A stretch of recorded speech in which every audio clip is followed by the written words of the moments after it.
Screw it. We'll do it live. Yeah, we should. Oh, This is the best yeah. we're gonna get. This is the best we're gonna get. Learning We on the Have a are fly. look. live. We are live, ladies and gentlemen. Yeah, that we Happy are. Memorial So, Day weekend. yeah, I think I'm actually in the same exact place that I was Memorial Day weekend 2 years ago. Right now. You remember? Sorry, No? I was a noob and had YouTube open and I missed what you just said because I was listening to us say things over again. What? Hold on. This is a professional operation. Yeah, dude, you have no idea how hard we worked on this to make it look this bad. Bro, I just learned how to No, put the 30 literally, second my thinger up. kid just came out and was like, "Are you using your computer? Like, good luck. I just shit the bed. So if you can get it to work, I guess it's yours. But right now, Oh. like, yeah." So do you remember where I was 2 years ago on Memorial Day weekend, Corrosive? Your breastises were the most dangerous weapons in Massachusetts 2 years ago No, on but Memorial Day weekend, if I remember no, correctly. not on the weekend, just on Memorial Day. On Memorial Day weekend, I believe the day before Memorial Day, maybe 2 days before, I was sitting on my porch, threatening, or not threatening. Oh, I gotta watch what I say now. I was challenging Billy DeCrastro to come down here and serve me with his lawsuit. Do you remember that? Oh yeah. Yeah, you told Chili to pull up. That's right. I did Oh because no, wait. Didn't he threaten? He threatened to sue you after you went down and proved that you were both taller and braver than he is in public, wasn't it? No. So the reason he came to Massachusetts, okay. Oh, and we have our friend here, Heisenberg. He's from the Karen Reed trial, not free Karen Reed Facebook page. So thank you so much for joining us. Yeah, My pleasure.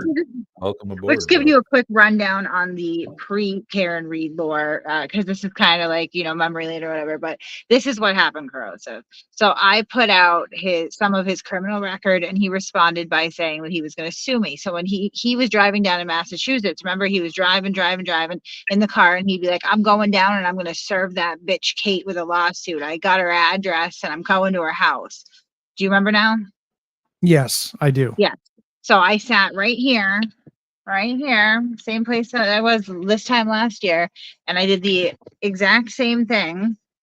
I smoked some weed and waited for Chili DeCastro to pull up and serve me with a lawsuit. So that's some fun lore. This time we're not waiting for lawsuits. Hopefully, we're just going to talk about a new issue that I've dug up for myself now. I can't stop causing problems. This time it's not my fault though. Like, all for right. real. Right. It's not mine, is it? No. Okay, Honestly, no. It's like another Virgo triad situation. I know, like, we were like going back and forth with it. I know a lot of people were like, "You should not go live about Grant." And like, I hear you. I get it. I feel you there. But like, there are things that have happened that cannot go unanswered. Yeah. Yep, I agree. Oh, I think if you're gonna call somebody out and claim that they are, and it has been in my experience with this channel, if people if we make an allegation that somebody is grifting or stealing or whatever, we come with the proof. Right. Rather than just throwing things out there and going, "Breaking news, it is alleged that," have some proof before you make allegations like that about it's people. Not just that, it's that like Grant knows, because he was like he wasn't terribly involved with the the raising of money for the legal fees. Like, I think he did share the fundraiser on his Twitter, and that was cool and everything, but he wasn't really like involved in the getting of the lawyer or the raising money or the paying of the lawyer, right? But he was around when we were working out some of the issues, particularly around how quickly we could get the funds from Give Sengomi to get the lawyer money. So he was aware of the entire arrangement. He was aware that we had to have somebody front the money temporarily, and then with the understanding that that person was going to be reimbursed when the funds were dispersed, and that's what happened. And the person that was the middleman for that has confirmed this. Lindsay has confirmed this. I have confirmed this. Several people that were in the Discord that were around for this have confirmed this, and Grant has been I'm one of them. I've confirmed it. Right. For people that don't know, when you start a Give Send Go or a GoFundMe or any one of those things, even if it fills the first day, it still takes you a while to get that money out. They don't like, you can't just go in and go, okay, I'm ready to cash out now. There is a time frame to this. And when you're trying to raise money for something you need right away, like retaining a lawyer, sometimes it doesn't come in time. So luckily somebody else who could front it stepped up and went, I'll cover it. And then you pay me out of the give, send, go when that money comes in. And that's exactly what was done. Right. And part of it was, I think I pushed off the whole, because I kind of figured we were going to have to fundraise once this stuff popped off. But like, there was like probably like a week delay between when the idea first came up that we were going to have to fundraise. And when I was like, finally, like, fuck it, I'll do it. Cause like, I didn't want to fundraise again. Obviously I had a not so fun time with the Tilly DeCastro thing. Not that that's on my subscribers. You guys are awesome, wonderful, but I didn't like taking anybody's money. I certainly didn't like being separated from so much money by attorney Ben Wish. Didn't want to do that again. And I didn't like getting hassled for it ever, no matter how many times you show the receipts. Like, this is what they do. And that's what's kind of conniving, I think, about what Grant did there, is I think he attached to that particular allegation because he was around. He followed us during the Chili DeCastro coverage. So that was one of the first things he and I talked about. Was I was not aware, but he had, consumed most of our media and most of the drama surrounding Chili DeCastro. So I think he was aware that was a hot button thing to say. And he's pissed off at me because I guess incel cock blocked him by existing. Yeah, pretty much. All right. We'll talk about it when. Yeah, we'll talk about it when Lindsay gets here. In the interim. Hey, now I've heard that when you ran the Ben Wish GoFundMe, you took all that money and went on a like 2-month European vacation. I just saw that alleged. When? What the hell? That's what I mean. This guy is playing fucking games. Like, this is ridiculous. I'm disappointed. Well, he didn't allege that, but the usual suspects jump in, and every time you tweet, there's 40 people that are automatically notified to run in and make the same comments. But they've been making those allegations, and it's just Kate's easy to get a hold of. Ask her. Yeah. Instead of assuming. I mean, I show receipts. Yeah. Taking Chili serious is to admit you are delirious. I would agree. Yeah, I don't have time for a 2-day vacation, honestly, Ellen. Like, I just would never be able to do that. I can barely leave my house just to go out like around town. Just being real with you.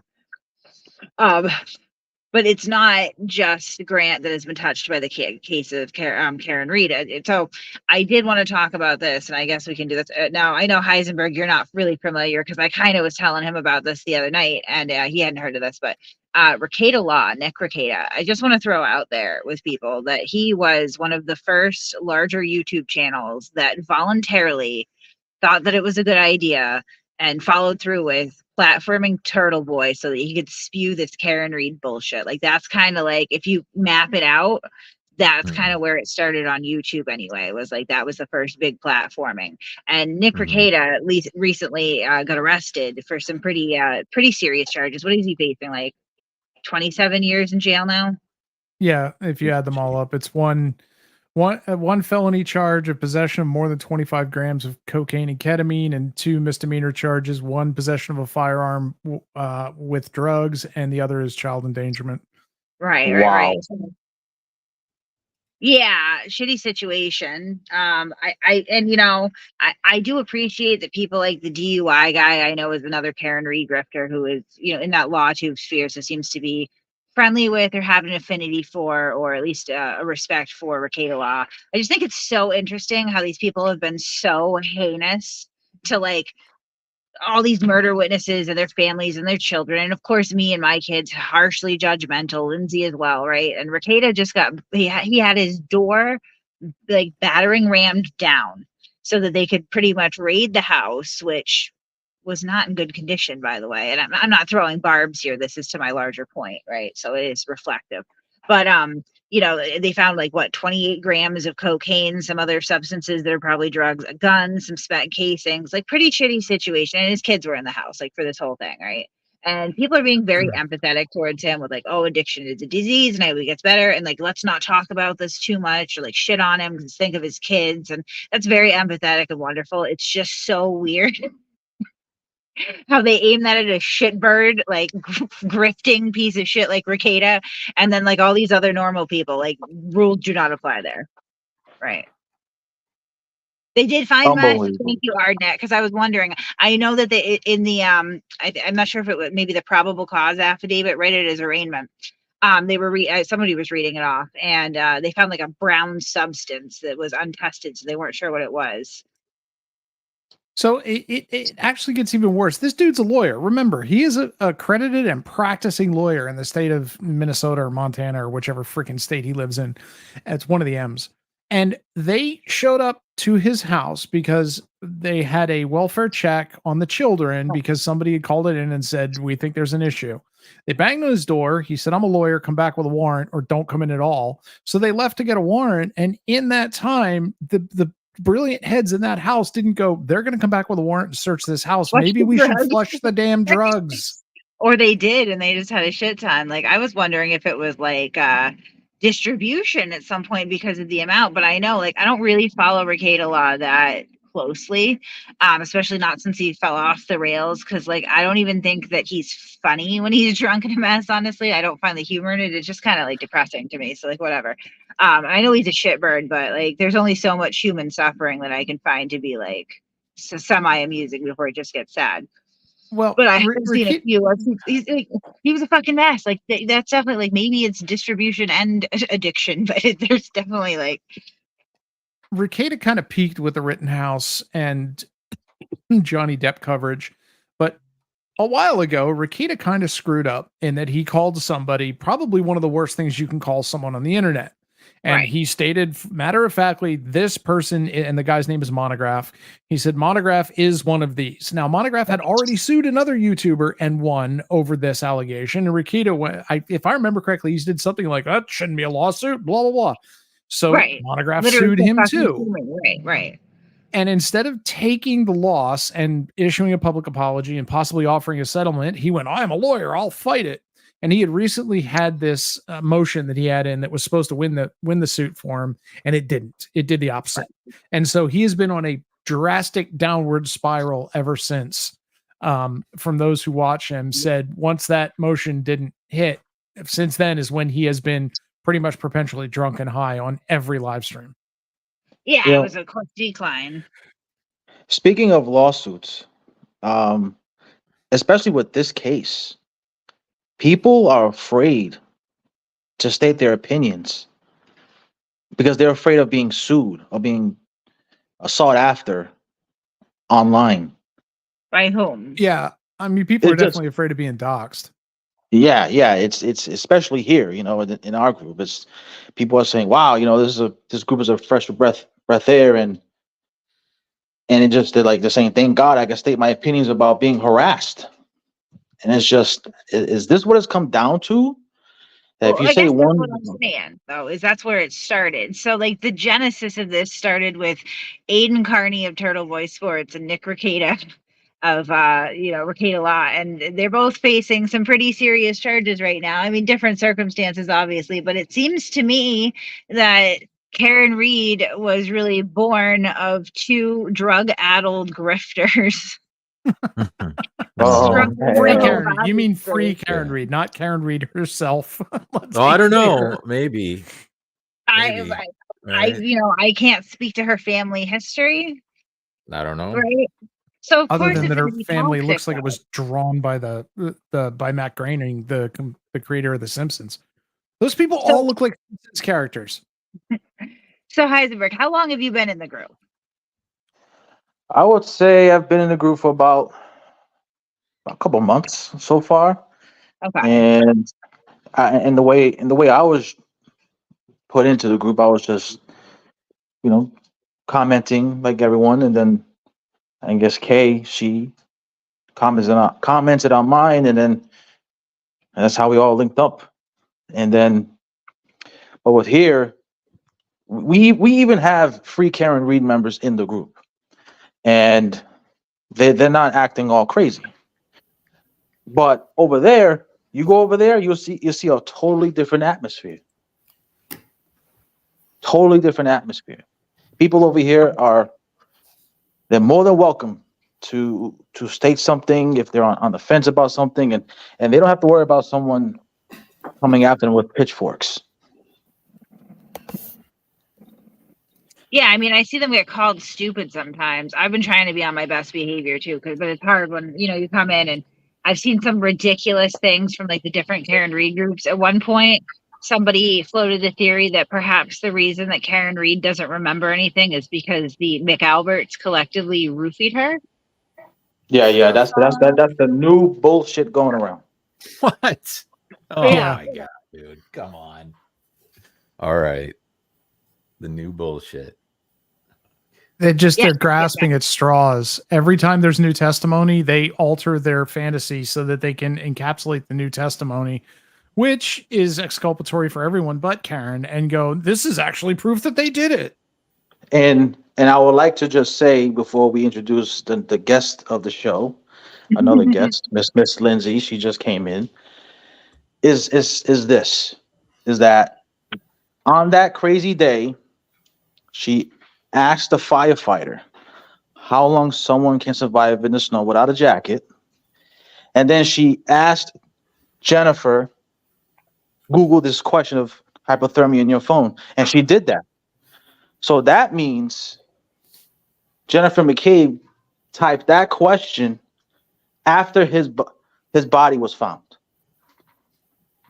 And that conversation took place in the ambulance with that firefighter and another one. So that right there puts to bed the entire Hollywood movie script bullshit. I mean, I think there's so many things that put that to bed. And I think when Ian Whiffen from Celebrate testifies and shows how with the OS that she had and the Celebrate that they used to pull the files, it is very easy for it to show that a search that wasn't made at a certain time was, because it's actually the file, not the search. And so I'm waiting for that in court, and hopefully that'll make people shut up about it.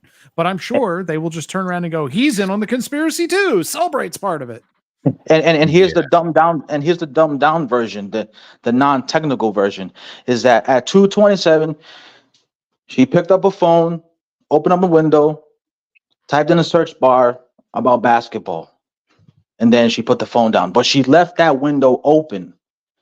So then after 6 a.m., when Karen Reed told her to Google that, she opened up the same search bar within that same window, Googled that question.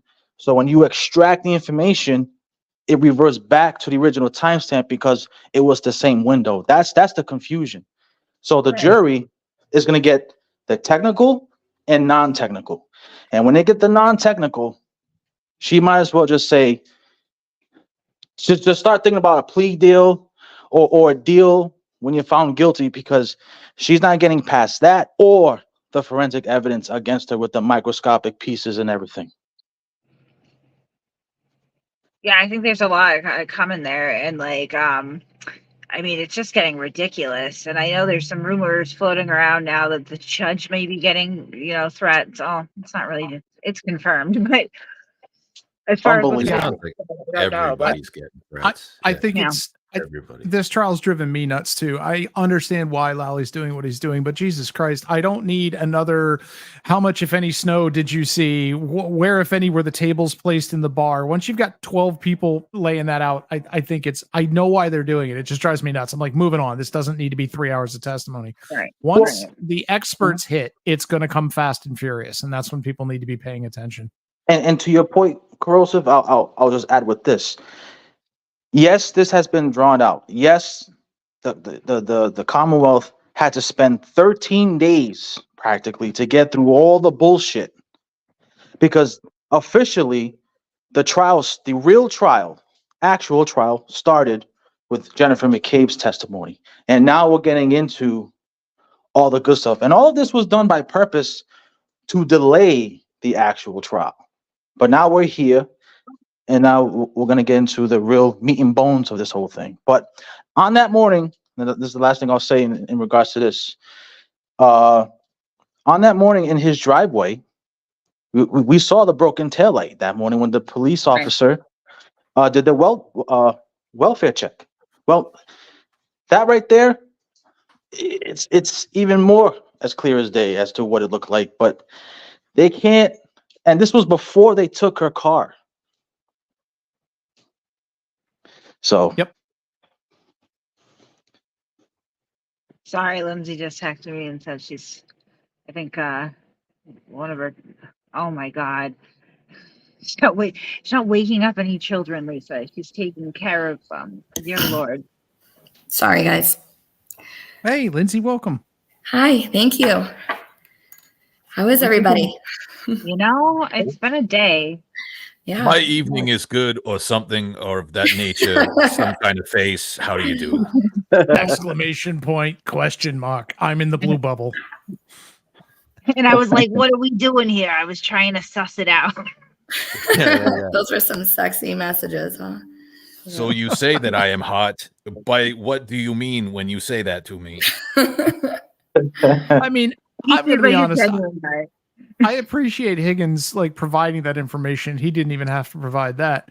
I appreciate him providing it, but dear God, man, I understand. I wouldn't have if that was my fumbling attempt at flirting in text. I'd be like, nope, never happened. Never, nothing. My phone got hit by a steamroller. Sorry. Yeah, man. That was a hard watch, man. That was awkward. But the way she got his phone number to begin with was even more crazy. And then when she initiated the conversation, he was trying to figure her out as to where she was coming from.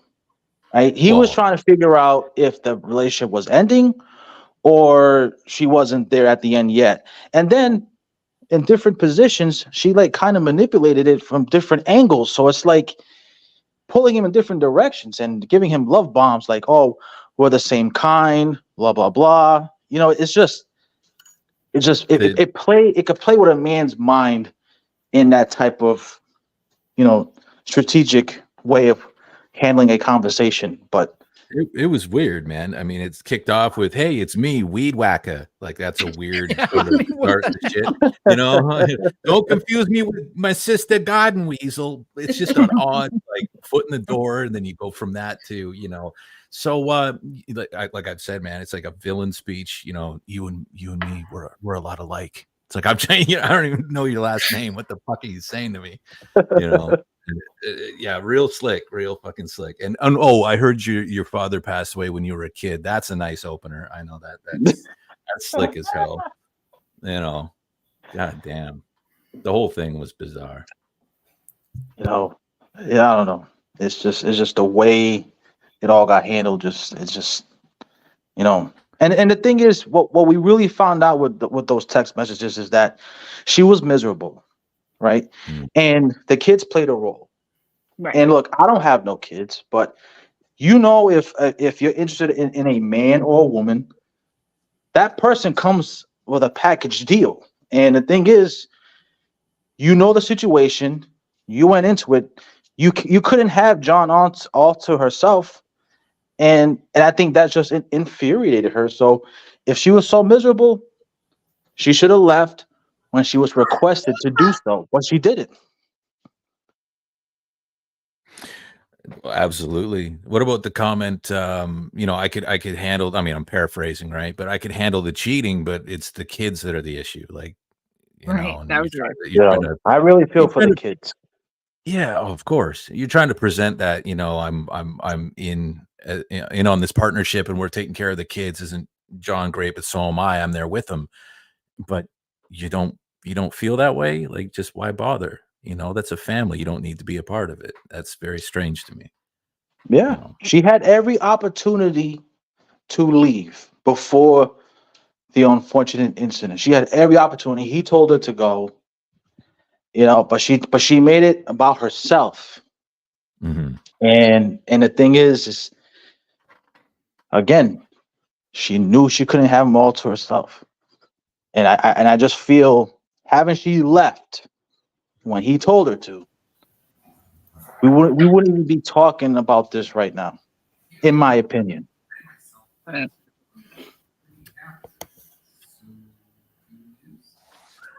Oh man, sorry. I'm seeing your friend Haley is in the chat, corrosive. I know. Oh man, so we're having like an influx of like very odd conversations with like free Karen Reed people right now. I think there's some confusion about how any of this works. Yeah, the enemy of my enemy is not my fucking friend. No, So it's not if, how you, it if goes. you've been going hammer and tongs at us on Twitter, suddenly because Grant decided to stick his head up his own ass, does not mean you're welcome with open arms and you can take your cult love bombing and fuck off with it. This is kind of like the Virgo triad thing when, we kind of figured out that she was scamming people. And then there were like a bunch of sob sits that kind of rolled in like, hey guys, like, no, we're still not cool. It's not how that works. It's just like, that was a fucked up situation. So, Lindsay said so, they haven't served warrants on our cell phones yet. We can't prove that we weren't getting our story straight, but, the fundraiser, right? Can we just fucking clear this up? Yeah, I mean, it has to be said. I'm not gonna. So we've had all day to think about what we wanted to say tonight. I'm gonna be careful here because I'm not trying to cause, any more problems for anybody. But this needs to be said because it's getting out of hand. And I shouldn't have to do this. I don't feel that I have to for myself or to prove to anybody. But just because a friend of mine is getting attacked here and accused of something, I will provide my bill from the attorney when I emailed the paralegal this morning. Every dollar that was raised for that fundraiser, and it came to $8,000. I don't think a dollar over 8,000. Maybe it was 8,005. I think it was 8,000, and it was 8,004, and then after the fees, it was like somewhere around like 75. Yeah, every dollar went entirely to the attorney. There was an intermediate person, and that because of the delay time with getting the money from Give Send Go, the attorney would not start working until he got his money. So somebody who nobody needs to know who the person was. It's none of anybody's business, but somebody paid the attorney up front and he was reimbursed as soon as the funds came in by Give Send Go. That is all of the story. There's nothing more to it. Every dollar was paid. The person who, helped out in the to get the money to the attorney. And it wasn't very long. We're talking a couple of weeks it took for it to come through. That person was fully reimbursed. Nobody was scammed. Nobody did anything. Nobody pocketed any money. Nothing like fraudulent took place. So I'm not going to sit quiet. Like normally these stupid, rumors and gossip and trash that comes up on Twitter, I don't even pay mind to, but I feel like I had an obligation to speak up and set the story straight. And I mean, it's just ridiculous. There's nothing sinister that happened. And I think it's pretty, I don't even know the word to describe it, to go and make an allegation like this because somebody is upset over something that has absolutely nothing to do with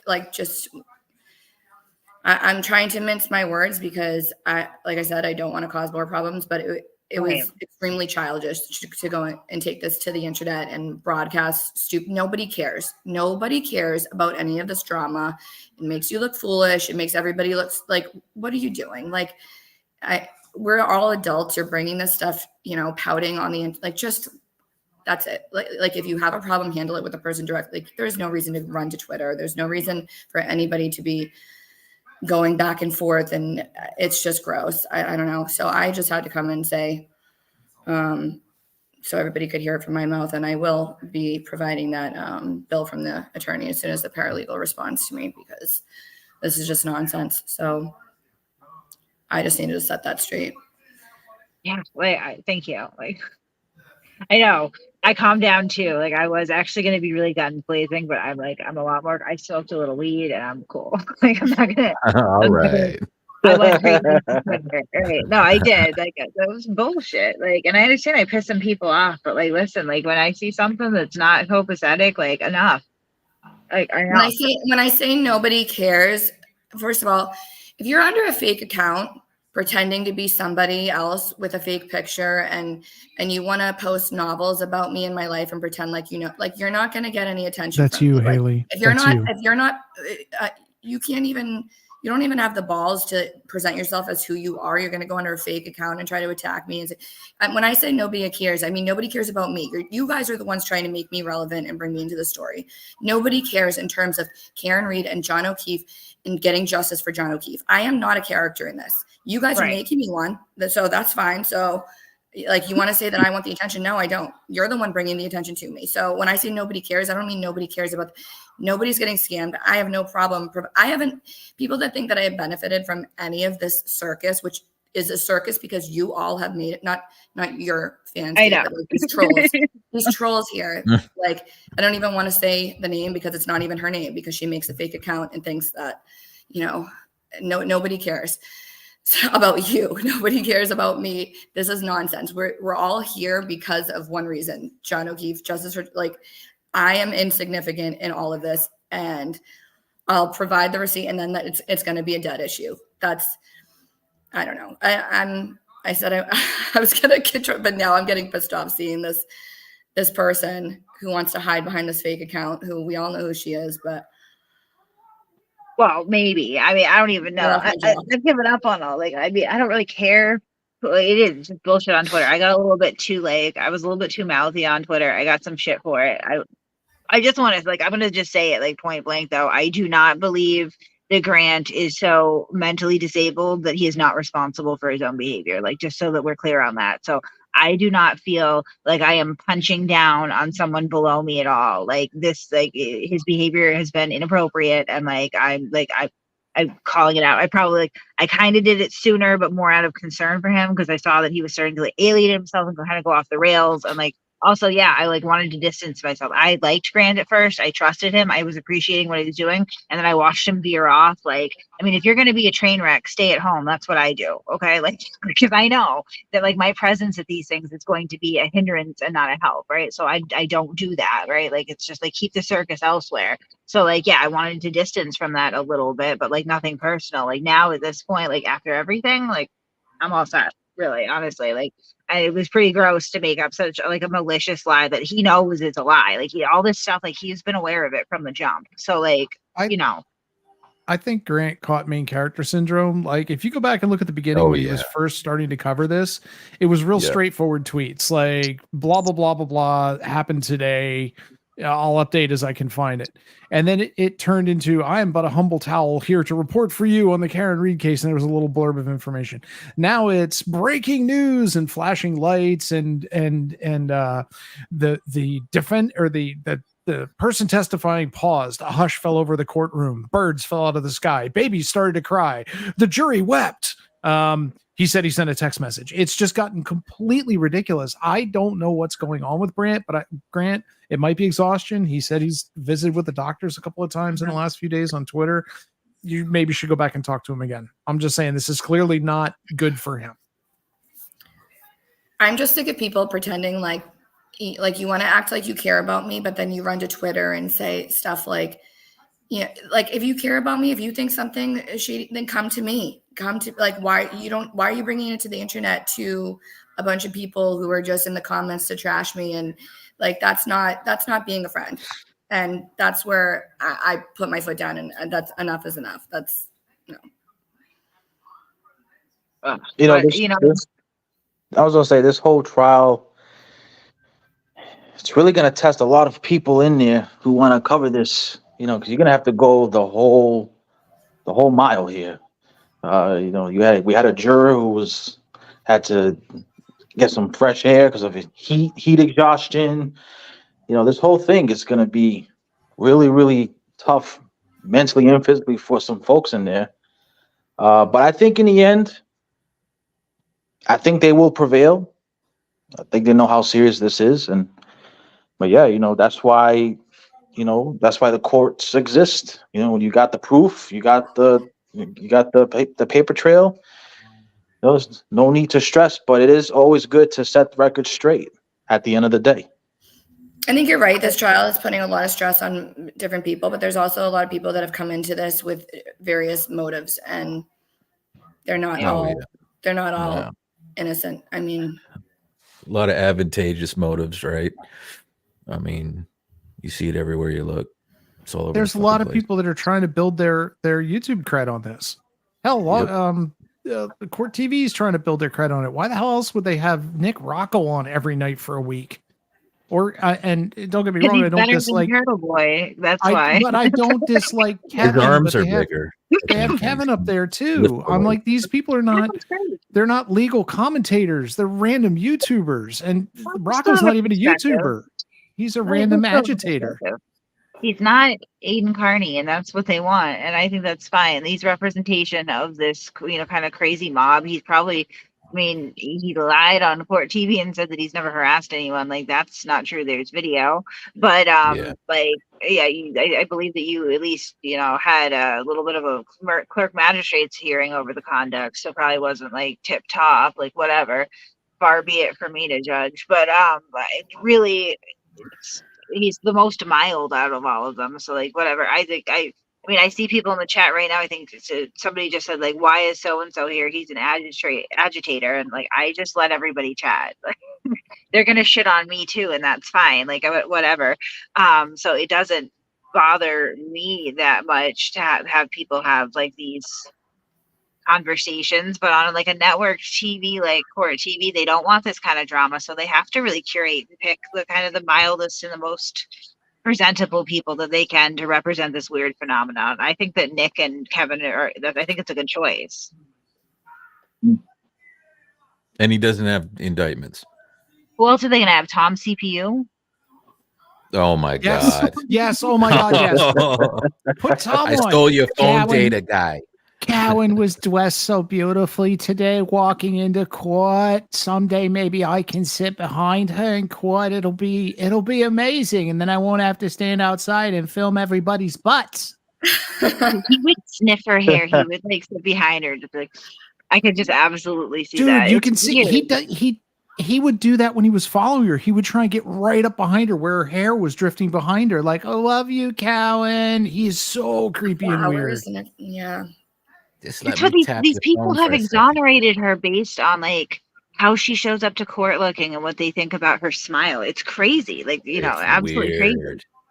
And I Yeah. asked, and then I posed a question to all of them. I did some reverse psychology on them.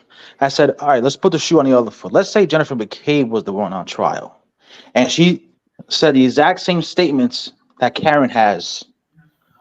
What do you think the same supporters for Karen would be saying about Jennifer McCabe? Right. They would be saying she's guilty as hell, guilty as sin. Right.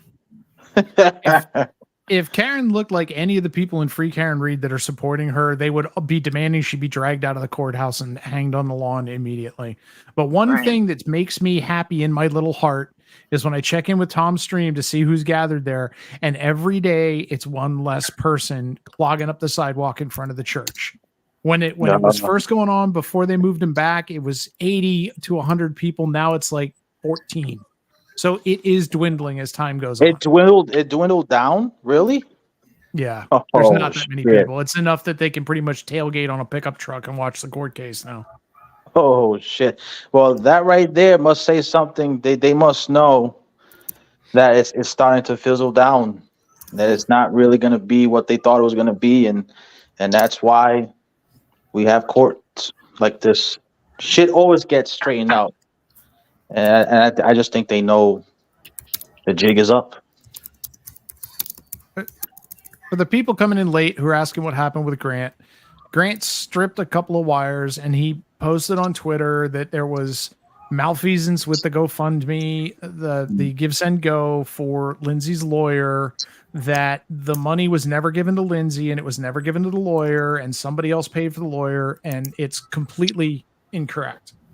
And so that's what we're talking about. Yeah. The fact that Right. He somebody did had so the money because on he had hand. some personal feelings that I'm not going to get into again, but just for the context there, he's pissed off about something completely different.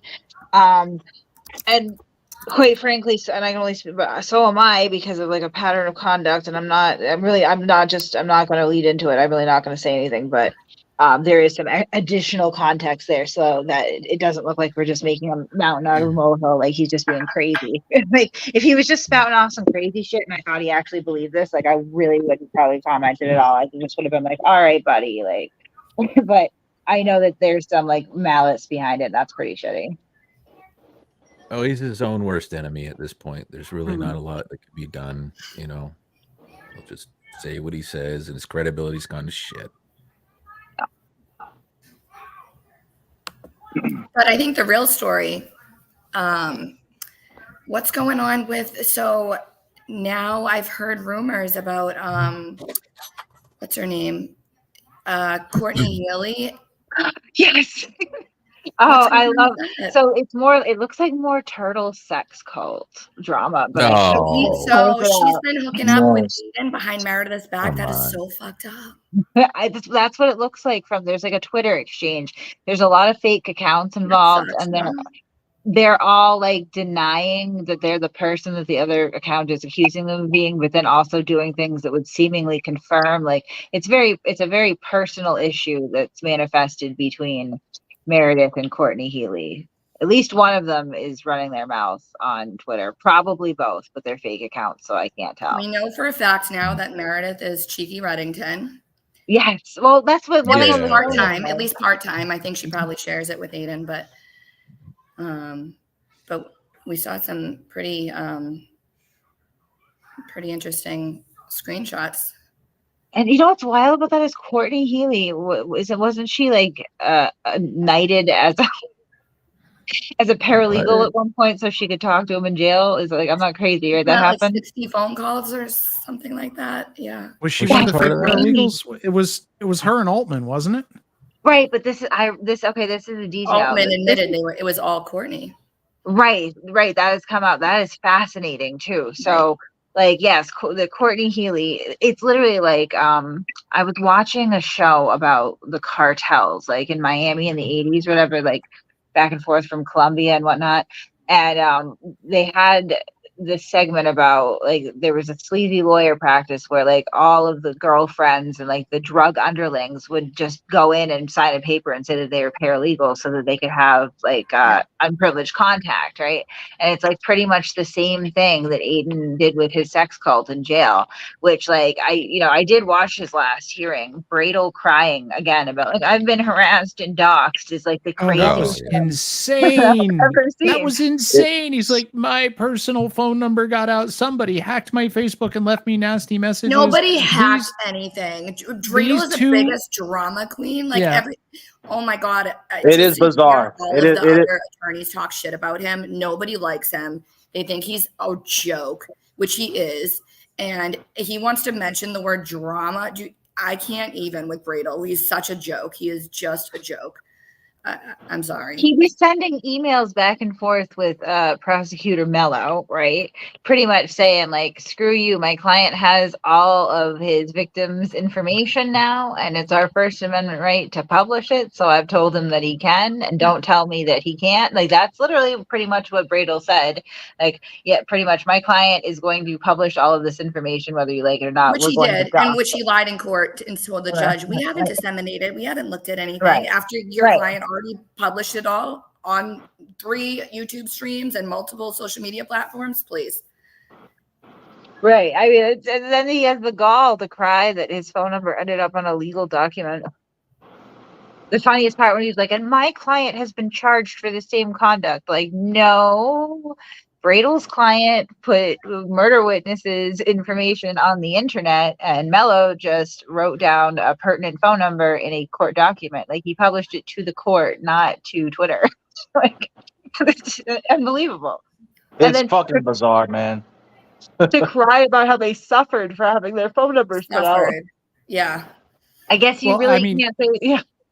Have you noticed these people are so freaking deranged that now they have to start editing and what do I want to say, sanitizing the stuff that they're Mhm. showing in court, because people were pulling the phone numbers on the court in the court feed. We're pulling the phone numbers that were shown in various things put up on the screen and calling those people and yelling at them and harassing them and giving them a hard time because they were witnesses.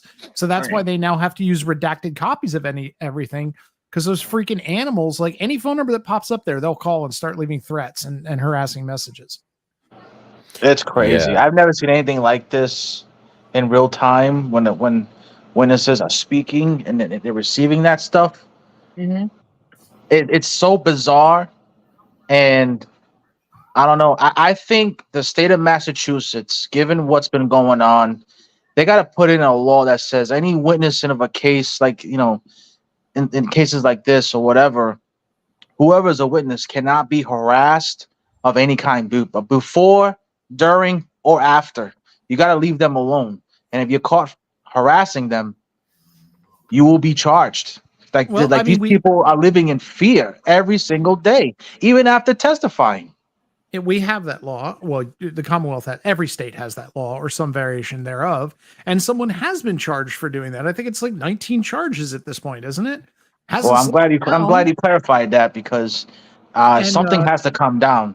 And he's convinced, that person is convinced it's going to get overturned, and on First Amendment grounds that law will not stand. Which I don't know what Bradle's drinking, but I can't imagine that in the history of this country nobody has ever challenged that law and said, "But I'm a journalist, I can do it," and it hasn't been overturned before, if that is true. But I think he's got a hard wake up call coming. I really do. Me too. I don't think it's going to get kicked out. I don't think it's going to get overturned. I don't think they're going to take it to the Supreme Court. And to take it to the Supreme Court, you have to be convicted. You have to be convicted for it to go to the Supreme Court. And it's going to suck while they wait years to get it in front of the Supreme Court. Didn't his lawyer break that to him at one point? Or Yep. yeah, I have no idea. Yeah. That I was at, yeah. like, imagine that moment though. I can't even imagine having your lawyer just sit down and be like, "Well, so you're gonna have to get convicted first, and then we'll try to fix it." Like, I don't know. In my opinion, it's not right at the end of the day. But besides from him, everything else we heard those witnesses say with the other ones, you know, going to their houses and all this stuff, it's not right. It is not right at all. right. My fear is that if this works and they get the acquittal, or they get a hung jury or a mistrial out of this shenanigans, then someone's going to hang out a placard and say, "Hey, I'm a journalist. My sources are for hire. We can get you billboards. We can get you protesters. We can sell merch. We can raise money for your defense, and we can make sure that it never goes to trial. And if we can corrupt as many jurors as we can on the way, great. That's part of the benefit of our service. Clearly it's legal." And it's harming the legal. I think it's actively harming the legal system if something is not done to make the point that this is not okay. You can't just threaten everybody that you think is wrong when they're merely witnesses. And you shouldn't be threatening the defendant either. Nobody should be harassing the defendant if that's going on, but I haven't heard of it.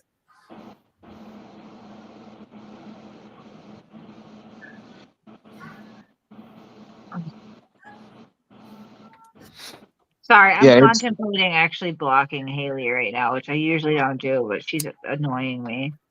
I don't know why she's obsessed with me. Like, it sounds like somebody else that's very obsessed with me. I mean, and that's what I mean. Lindsay, you're a hot commodity.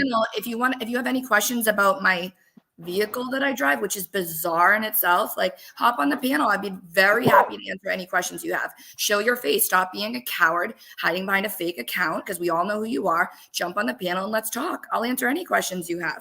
I don't hide anything. I'm very transparent, I think, but I'm not going to answer a person hiding behind an account, pretending that they're Haley. And you know, I just blocked Haley, and Haley's probably gonna cry about it on Twitter for 45 minutes. But I just couldn't do it it's weird. Like, it's not pathetic, and she thinks like, I don't know what she thinks. Like, Lindsay Gattani Part 2 coming out soon. No one cares. No one cares. What, you're running to my exes or people that don't like me to get? Yeah, you're gonna get real accurate information. Like, cool. Like, I mean, you can't even show your face. You're a coward. Well, I mean, to me, it looks like Haley's an operative of certain people, because when Machado was told that putting out any information she had would be bad because it had a protective order on it, she said, "Well, I got it before the protective order, so it's completely legal." And somebody pointed her and said, "No, it's not." And then Haley went, "Well, I'll put it up." Like, who's going to do that? Who's going to risk that unless you truly think you're untraceable and or are a complete sock account of someone else? And honestly, I gave her, I mean, she's been in here for like 45 minutes. I feel like that was a fair amount of time to like not ask weird questions and derail things. It was actually starting to distract me, which is unusual. I mean, I don't know. I don't like, people are going to be offensive, whatever. This isn't like a snowflake channel, but at some point, like, it just gets old. I'm so disillusioned by all of it. This trial is like, it's like staring into like just the existential abyss. It's depressing at this point. It's such a terrible commentary on just like society as a whole. I just think it brings out the absolute worst in people. It's absolutely putrid. Yeah, it is. What's depressing me about it is even if John does get justice, even if the person that I believe is his killer is brought to justice, was it worth the damage done to all of his friends and his family? And I mean, his mother got called horrible names on multiple streams by somebody. They were booed walking into the courthouse. The mother who lost a son was booed and chanted at and jeered at walking into the courthouse by people who supposedly wanted justice for her son. It's a Pyrrhic victory. These people have suffered so much for no other reason than they are witnesses in this. Their lives are forever changed, are forever going to be changed. They're going to have a hard time trusting anybody that comes into their lives other than their family. Yeah. They're going to be even more close guarded more than ever because of this. And you just look at every single angle of this, like every single angle, it just spider webs out. There's like people that otherwise would never have met in their lives that are now all named witnesses in the same case. Like, it's just, and it just never ends. It just never ends. I mean, we're halfway through the prosecution's case, and, you know, that's about as long as it took before they were starting to be threats and interest in juries. And, you know, I would not be surprised if there are probably photographs of members of the jury that have been taken. I'm not saying that there are. I'm just saying that if it came out that there were, I would hardly be shocked. I mean, it's absolutely appalling. And the prosecution just kind of rolls on, and there's a lot of circumstantial evidence that's not great for Miss Reed yet, and they haven't even got to the direct evidence, the forensics, any of the experts. Exactly. They haven't got to the real juicy stuff yet, and that's coming. It's being treated like a fucking team sport, which is just bizarre and misplaced. I mean, I can have my opinion, but I don't couple that with the need to attack the defendant. You know, like let's phone up her family. Let's do this. Let's no. Like, I have my own opinion. I'll wait till the information comes out during trial, and that'll be that. I don't understand why this is a blood sport. It makes no sense to me. I mean, just in general, like all like this horrible, there's, in the court, it's nasty, and the lawyers are not very kind at all. Not that they have to be kind, but I mean, the theatrics over to the top. You can tell Alan Jackson has been warned several times by the judge. He's having a very hard time heeding that warning, clearly. There's the mess outside of the courtroom, and then there's all these people on social media. Like, imagine making as much money collectively as all these people have, to some extent on both sides of this now, right? Because a man died, like, you're literally grifting off of someone's death, and like selling merchandise and having fundraiser events, and these tasteless parties, and donate for my gas money to go to court, run one week for this, here's my PayPal for that. Like, it's just absolutely insane to me. It should be a cottage industry. When they had that fundraiser at the bar, and the drink menu were all drinks themed around John's death, there was one that was the taillight special that they had written up, and it said it has red candy sprinkled on the top to look like the taillight. That's fucking crazy. Justice. You don't care about justice for anything. You want to be part of a mob. That's the only reason you're involved. Yeah, they made a game out of the whole damn thing. Find the broken tail light pieces they had around the hall that they rented, and if you find X amount, you get a free drink. Like that. That's fucking tacky, man. Right. Yeah. Like, what are you doing, man? Yeah. I mean, all of it. It's just it's really disillusioning, and like nobody cares how throwing misinformation all around. Every day somebody on one side of this thing or the other is imminently going to be arrested. It's not going to happen, or something's big coming tomorrow. Like, I can't even imagine what is. But here's the bigger thing too, is that I truly believe there's going to be massive lawsuits that's going to come down from this, especially with that whole federal investigation. To me, I want to know who started that federal investigation to put a lot of pressure on that before this trial, and then especially with everyone getting harassed when this is over, because it was proven that Colin was not inside that house, right? So everyone who's been in this, in the view of getting harassed, I see a lot of lawsuits coming down, especially for emotional distress. Did you see that they pulled up a video of Colin like slap fighting one of his friends and like I saw it. Look, he did get into a fight. Like, oh my God. I've never seen a fight in earnest where you ask for a timeout so that you can dance around a little bit more. Like, I mean, that's crazy. And the mental gymnastics, right? When that was being looked at, even TB himself is watching, going, "Oh man, Colin can't fight." And it's like, so what is it? He's an assassin. He's really good with his hands. He fights all the time. Or like this footage shows, and when he talked about his training when he hit the heavy bag, you can listen to him speak and now watch him. I'm not bagging on you, Colin. You're probably an awesome football player. You're an athlete, but you're not a boxer. You're not a fighter. This kid's not a fighter, Right. No, that was it. He's an athlete. I think that in comments I had seen him called like he's a terrible fighter, he's a pussy or whatever. Like, okay, so then he probably didn't beat to death a 46-year-old man. Yeah. Then when I first saw Colin walk into the box there to testify, I'm like, wait a minute. You mean to tell me this young man here with one arm took down a police officer? Because they're only showing one picture of his knuckles with one hand, given all the training police officers go through. Right. I'm like, this is absurd, and it was already disproven.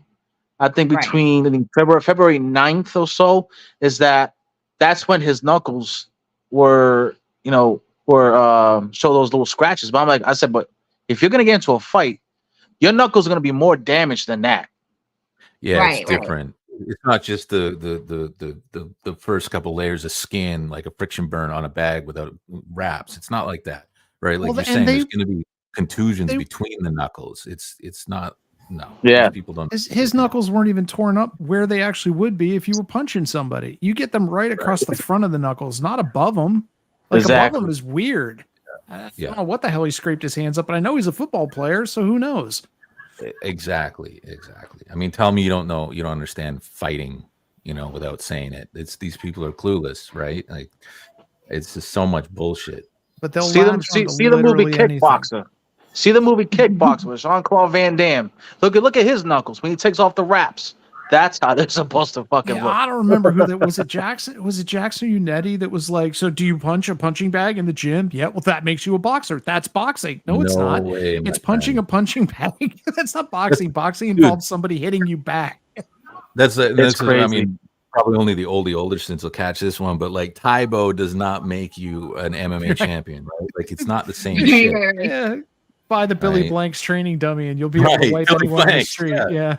Don the Dragon Wilson, right? Like watching his films is not going to make you a ninja. It's not how this shit works. Exactly. Like, come on, stop. Stupid. Yeah, no, and you could tell by like Colin's demeanor, and when they try to attack that kid with his videos, like, come on, man. If that is an example of somebody talking real tough and real wild, like, come on, dude. That's like. Yeah, he's had a couple beers and he's talking some shit. That's not a menacing gangster. This is not some heavy duty. Dude, he's a 17-year-old in the flush of heady testosterone, yelling about the Advantage Boys up in Shattered. It wasn't even that brutal though. Team. But he's clearly fronting for some girl that's behind him watching him make this video. I mean, yeah, dude. I can only think that Jackson was never a 17-year-old boy. He was just born fully formed, just very short, and went right into the law practice. So yeah, he was 16. Right?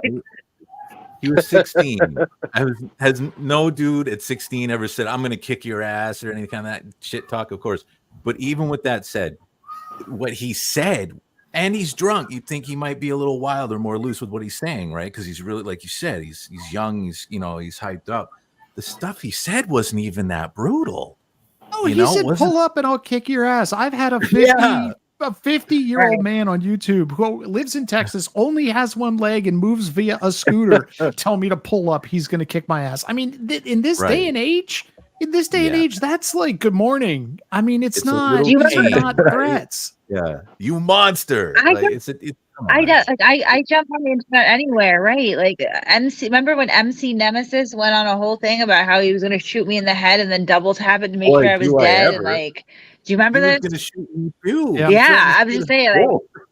Like, I remember. Yeah, Cyrax tried to cut my head off. Like, I mean, I don't really consider that. And these are like adult men, sort of. Yeah, I mean, the way the defense is silly. The whole thing was just silly. The way the defense is playing it, if they dropped into a Call of Duty voice lobby, they'd have everyone else in the lobby arrested for mass murder immediately. Oh yeah, hate crimes, the whole nine, man. Yeah, Call of Duty lobby would. Yeah, I mean, I think that the defense's treatment of Colin just reinforces my belief that Karen Reed hates children. She's like the witch with the gingerbread cottage. You know what I'm talking about? Like, she just hates children. She just sees every kid and she's like, little shit. Like, kids doing things just really make her mad.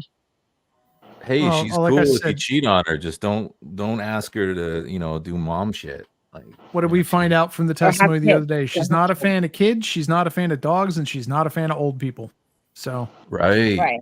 Yeah. Right. And if you honk your horn there, she'll tell you to go fuck yourself. And my husband's a Boston cop. Right. She's very chill, totally normal, rational. Want to take her in public? Come on. That's some bullshit. I like how Brian Higgins, like, that's the first time he saw her though, and he's like, I liked you from the first moment I saw you. Like, Brian. Brian. It's questionable. Wait, no, didn't he see her at a bar though the first time, or was the weed whacker? Oh yeah, maybe that's it. I think the weed whacker was maybe after. Might be the second time, but yeah, still, right? What are you doing, guy? Hey. I'm in the blue box. From the first time I saw you, I thought you looked good. ! ! Smiley face emoji.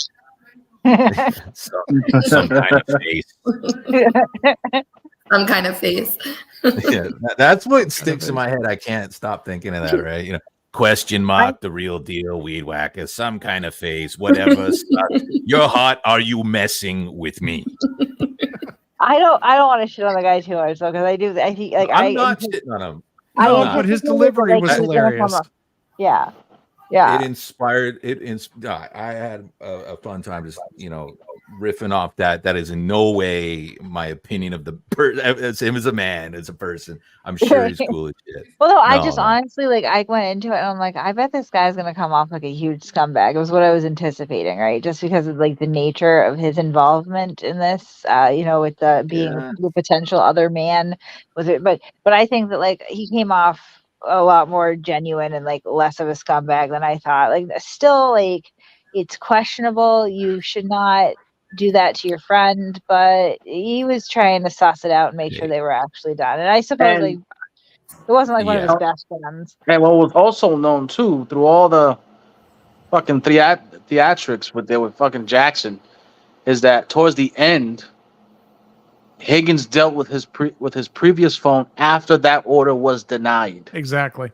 Yeah. Right. Okay, that right there eliminates whatever speculation they want to say about the phones. Is that as soon as it was denied, he did what he did after it was denied. And then her side, her supporters, they didn't want to mention that. They wanted to twist it, but they failed to acknowledge, or purposely, that it was denied after when he did what he did with the phone. So it's like, and still with all that shit, they still can't place John O'Keefe in that house. Yeah, right. Yeah, for real. And I didn't think he was going to come off like a murderer. Like, that's absurd. I just honestly thought I would like morally would have more of like a dislike. I thought like, like how good are you going to look, right? But he didn't really. I mean, he was all right, and like I think he was credible. They tried to get him on the phones. I mean, it's so silly too, because the underlying issue, whether they destroyed their phones or not, doesn't even matter because they were not admissible. So like they could have held on to them until the end of time, and it would not have mattered because they would have never been entering that courtroom anyway or anything on there. It was not relevant and admissible. It wasn't going to be part of the trial. So they're really harping on a point that is essentially a moot point, right? Like whatever was on those phones was not admissible. There was no basis to get them in the first place. So whatever. I've just started to say to everyone who goes, they should have turned their phones over. You give me your phone, or unless you have something to hide. Like this is Jackson's MO. He did this with Kevin Spacey. He did this with Harvey Weinstein. He did this with a bunch of people. He comes in and he goes, if all the witnesses could give their phones, that'd be really handy. And they turn them in. We're going to try and help catch the real bad guy. And then he goes through it. He finds embarrassing stuff and people find a reason to not testify. And I think people knew that coming into this, and especially a cop and a Fed are both going to know that they need a warrant to get your shit. You don't just hand your phone over. To everyone here, if the police ever come to you and go, just hand your phone over, as we've seen with mishandling of people's phones, don't do that. Don't do that. Because if they screw up and just hand everything on your phone over instead of just what they need, suddenly somebody has a hold of that. So don't do that. Say, if you need my information, you go get a warrant. I'd love to help you, but it is my right to not just hand you everything you ask for without a warrant. Make them do the work.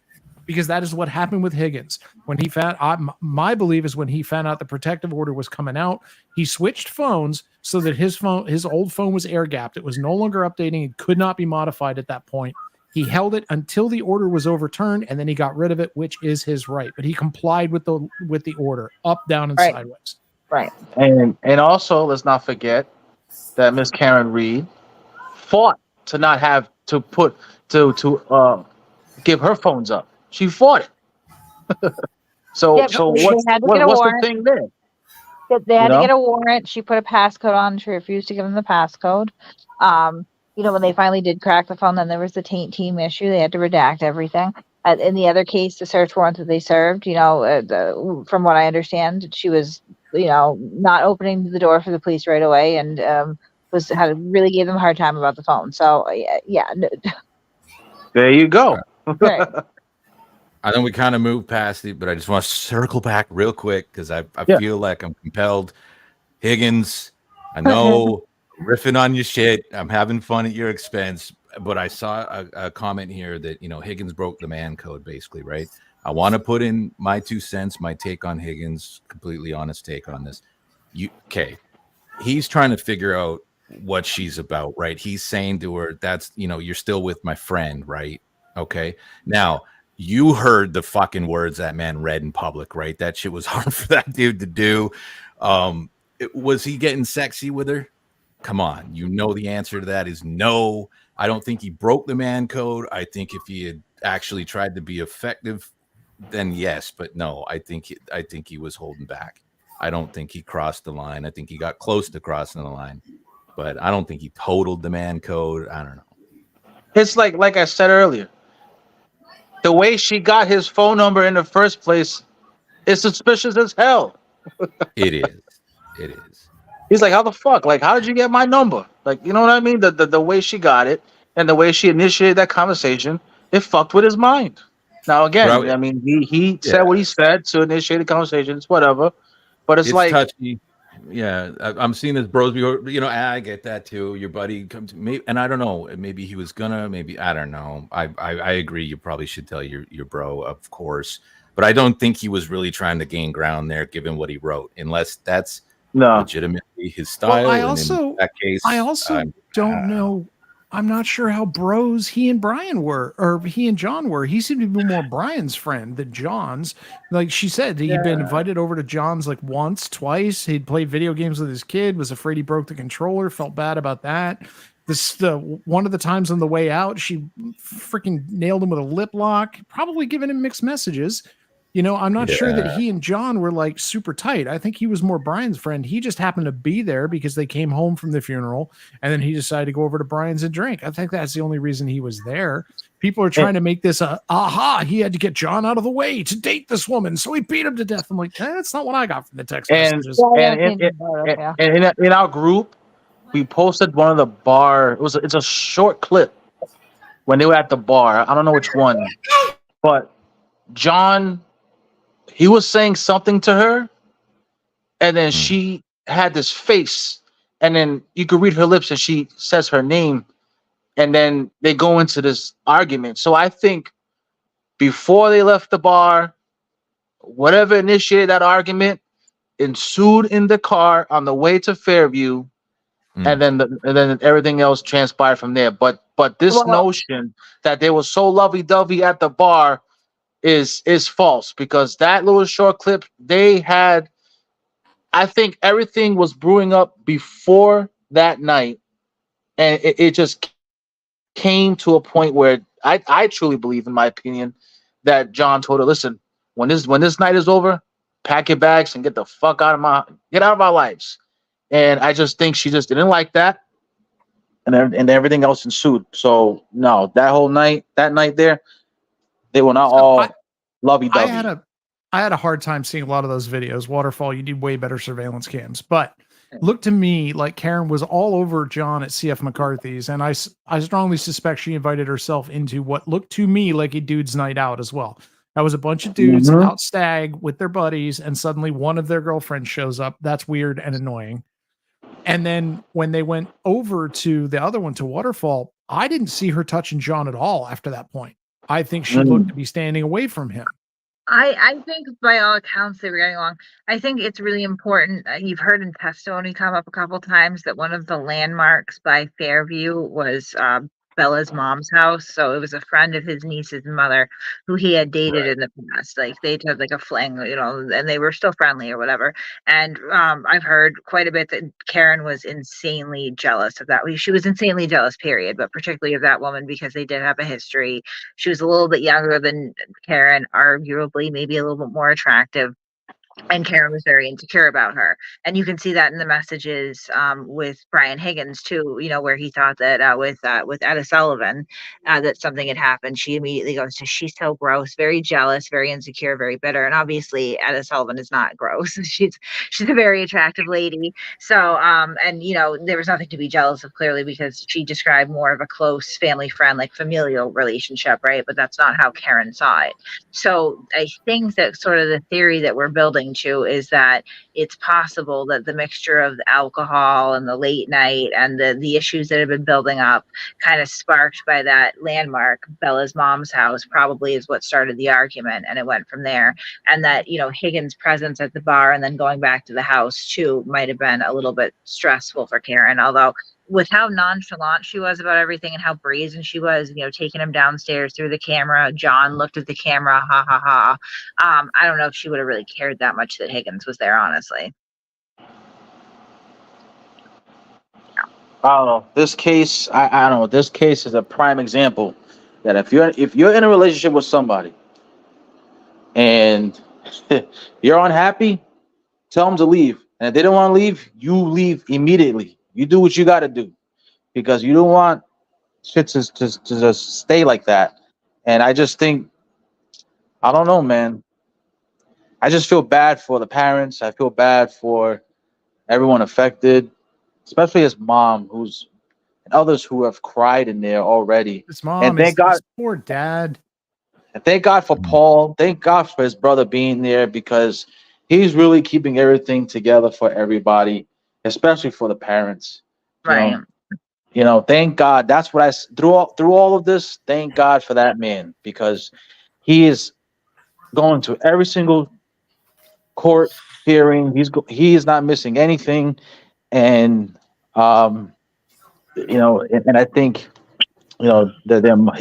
his mom is very, very grateful to still have him around.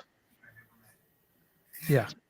It's a horrible tragedy. It really is. And I think it's just compounded by everything that's happened since.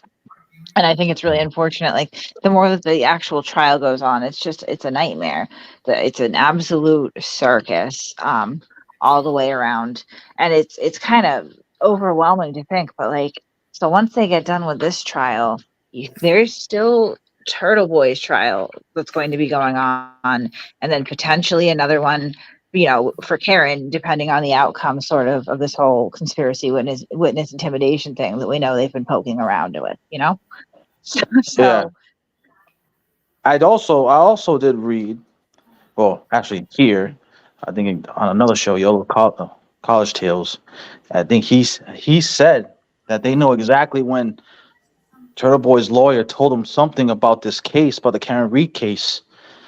Um, it's to me, I'm very curious as to what he said, because if he's forced to testify under oath as to what he told his client about this case, we're gonna find out the truth of what Aiden knows potentially, and if Well, it so turns out, we know that actually, because funny enough, that meeting, that conversation between Attorney Bradel and Lindsay was actually there, as well as Richie was. Keogh of Quincy, Massachusetts, Microdot. So yeah. Yes, and I've told this story before. I mean, I'll tell it again, but yeah, I mean, it was Bradel was very clear about, what he had gone to see a friend of his, or he went to pick up paperwork at the courthouse and bumped into a friend of his, another attorney, who mentioned to him that he was made aware of inadmissible evidence, which you can draw your own conclusions. I assumed that it had to be something that was attorney-client privilege. What else would be inadmissible that you wouldn't be able to, that proved 100% beyond a doubt that Karen was guilty, that she admitted that she did this. And Bradel said this in front of me and Richie Keogh, like to us in that group with Aiden sitting there, after having had a few drinks, and Aiden immediately got very angry, tried to talk, that's not true. That's, tried to change the subject real quick, talk over him. And,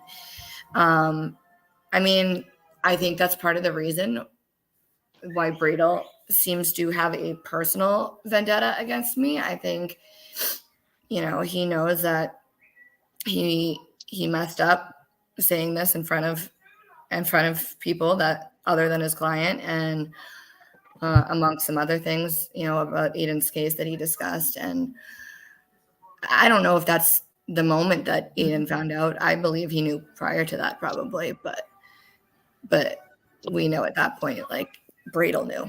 Bradel found out. Right. yeah, whatever the case may be, I don't know. I'm just, my thing is, what comes after this case? What comes after whatever outcome that arises? What comes after? Well, I think that's Because I don't think it's contingent I don't think it's gonna be outcome. over. More trials, Well, probably lawsuits, all sorts of shit.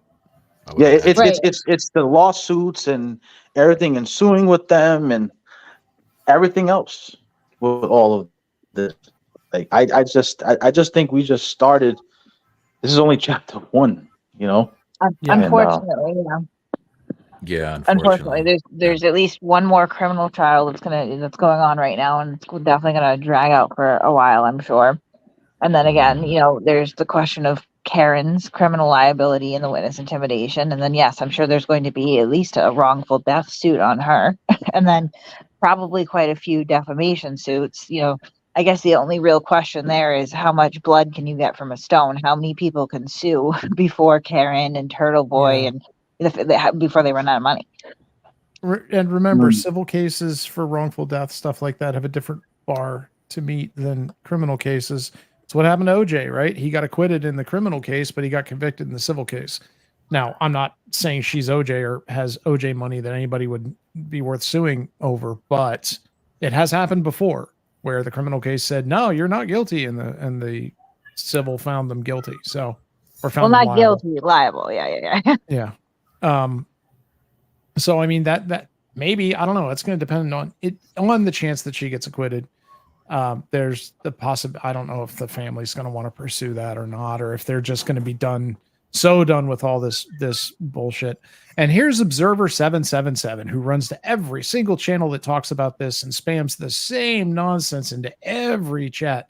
Ladies and gentlemen, this is what a true dyed-in-the-wool cultist looks like. Thank you so much for coming, Observer. Yeah, nobody saw a body on the lawn all night long. No, not even the snowplow driver who will testify he never saw a body at 2:30 a.m. when he plowed. Yeah. Okay. Do you think the eagle-eyed snowplow driver is going to testify to hitting a goddamn basketball hoop one street over with his plow? That he would totally see anything that was near him and hit a basketball hoop. Do you think he's going to bring that up on the stand? I'm just asking. So for a theory where they say, okay, nobody saw the body, therefore, it didn't happen there. If this was a conspiracy where they were trying to frame Karen Reed, wouldn't everybody say they saw the body and they saw her do it? Right. Or at least someone would say, I saw her hit him and I Right. saw the body too. Like you're saying it's rehearsed, and then you're saying, oh, there's discrepancies between their testimonies, which is normal if you watch trials. And that together, it's just like it's so much mental gymnastics. It makes my freaking nose bleed. Yeah, insane. and what I also noticed about the witnesses in the beginning and all is that they had nothing but nice things to say about Karen. Mhm. Yeah. Nothing but nice things to say about the defendant. But for some reason, they want to say that they got something against her when they have nothing but nice things to say. It's unreal. And I just don't think the jury is going to overlook the one little thing is that every single witness is being treated like the public enemy number one. Mhm. Like, could you imagine if Jennifer McCabe and Kerry Roberts had never went out into that blizzard and just called 911 from their homes and just got help to her wherever she was and just say, look, we're going to do this instead. It's like damn if you do, damn if you don't. But here they can't have it both ways. These people went out with the kindness of their hearts to help her. And now it's like it's being treated like a bad thing, especially when Kerry and Jennifer helped with the chest compressions that night. Mhm. Yeah. And especially when she was on the steps. When she was on the steps, she said, I was the only one trying to save his life. When even that's a lie, when you had assistance before the paramedics arrived. Thank you, Observer 777. Another very insightful comment added to the discussion. The Aruba girl said Karen sucked, and they ask if that's nice. It's true, though. She sucks.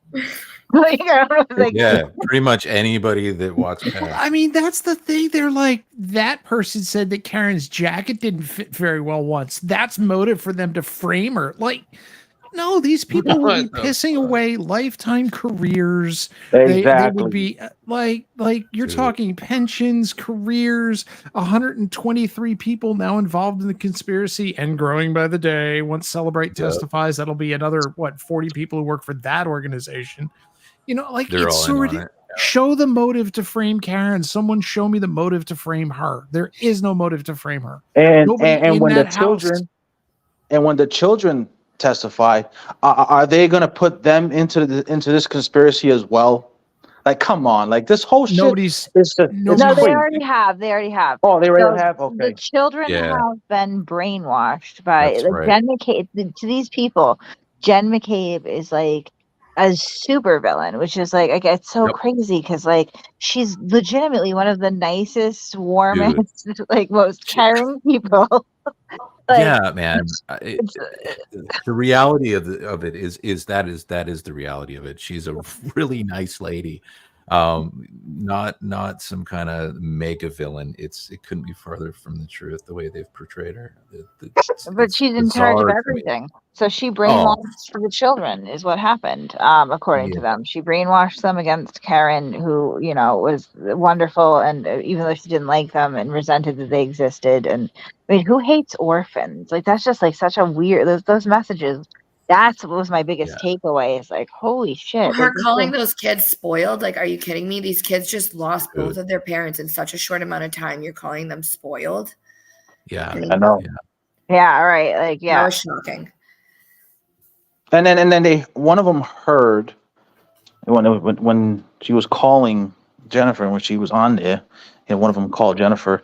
She was supposedly changing her story numerous times in one phone call before she left. Mm-hmm. Yeah, so that's what Jennifer wasn't even there. She wasn't in the house when that whole conversation transpired.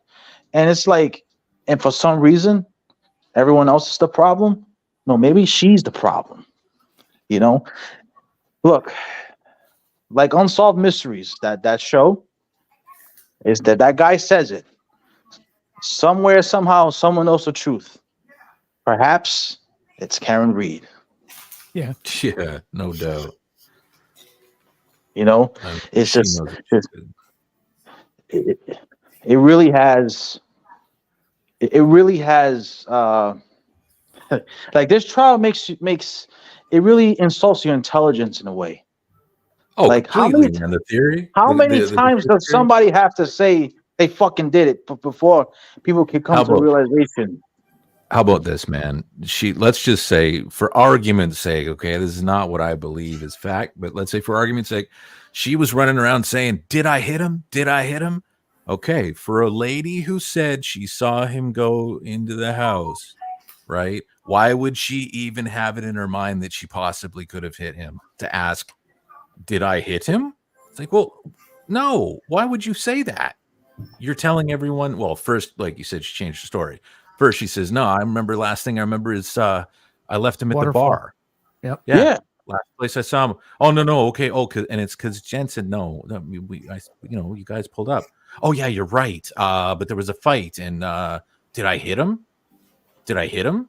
Holy fuck, did I hit him? I mean, that's some weird shit to say if you're trying to convince everyone that you saw him exit your vehicle and walk safely to the one house. that got me, because when Kate first, because we hang out, talk a lot.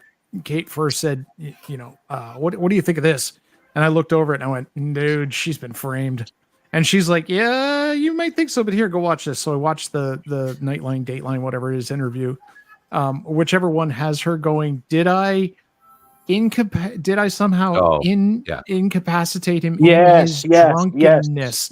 And I'm like, who says that? You're blaming him for you accidentally hitting him. Like, what the hell? And especially she's saying that on the way back to 34 Fairview. Like what is giving you this reason to ask yourself that question? What do you know? Or to say, oh, hey, maybe he got hit by a plow. And I think she said that to Carrie on a phone call early, right? Like, why would you say any of that stuff, man? Like, but here's something else. Jennifer McCabe said something very important during her testimony. Is that when it got to John's house, John had a rule in his house that for anyone who comes in there, you got to take off your shoes or your footwear, practically. Right. When they got there, Jennifer and Carrie took off their footwear, but for some reason, Karen just ran inside the house, didn't take off anything, in a rush to go back to 34.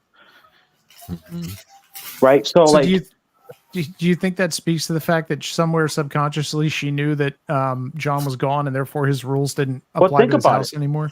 Well, think about it. If you're Karen, right? If you didn't hit, if you didn't do what's being alleged of you doing, you're gonna take off your shoes and you're gonna do what you gotta do. But she ran in the house, didn't take off her shoes or boots or whatever. But the other two that they're accusing, they took off theirs. That tells me they didn't know what the hell was going on that night. They were trying to figure out what the hell was going on. And especially when they got to that street, she's running to a pile of snow and they're trying to figure out what the hell's going on. So it's the little details. Exactly. It's the little details. How about after it, the way she handles things, right? She's so, and this is before we saw the text message we saw, but she's, purporting that she loved those kids so very much, right? This all goes down. She calls her father and her brother go with her to John's. She's not there 15 minutes, runs into the place, grabs some of her belongings and fucks right off. Like, yes. Why would you do that? If you didn't hit him, you had nothing to do with it. You'd probably come in, even if you, I don't know how to, I guess, didn't like the kids, whatever, didn't value them, doesn't matter. You'd still go through the motions, at least you'd think, of maybe trying to ease the kids' suffering a little bit. You live the there last with them. Like, if the love of my life has just been deceased and I found out, and I'm going back to the house after a tumultuous morning at the hospital, I'm probably going to sit there and commiserate with his family. The last thing on my mind is going to be get all my shit and get out. I'm especially right. not taking my dad upstairs to where John's office and computer were, fucking around upstairs for 15 minutes and then blasting out of the house without much more than a bye. Probably never see you again.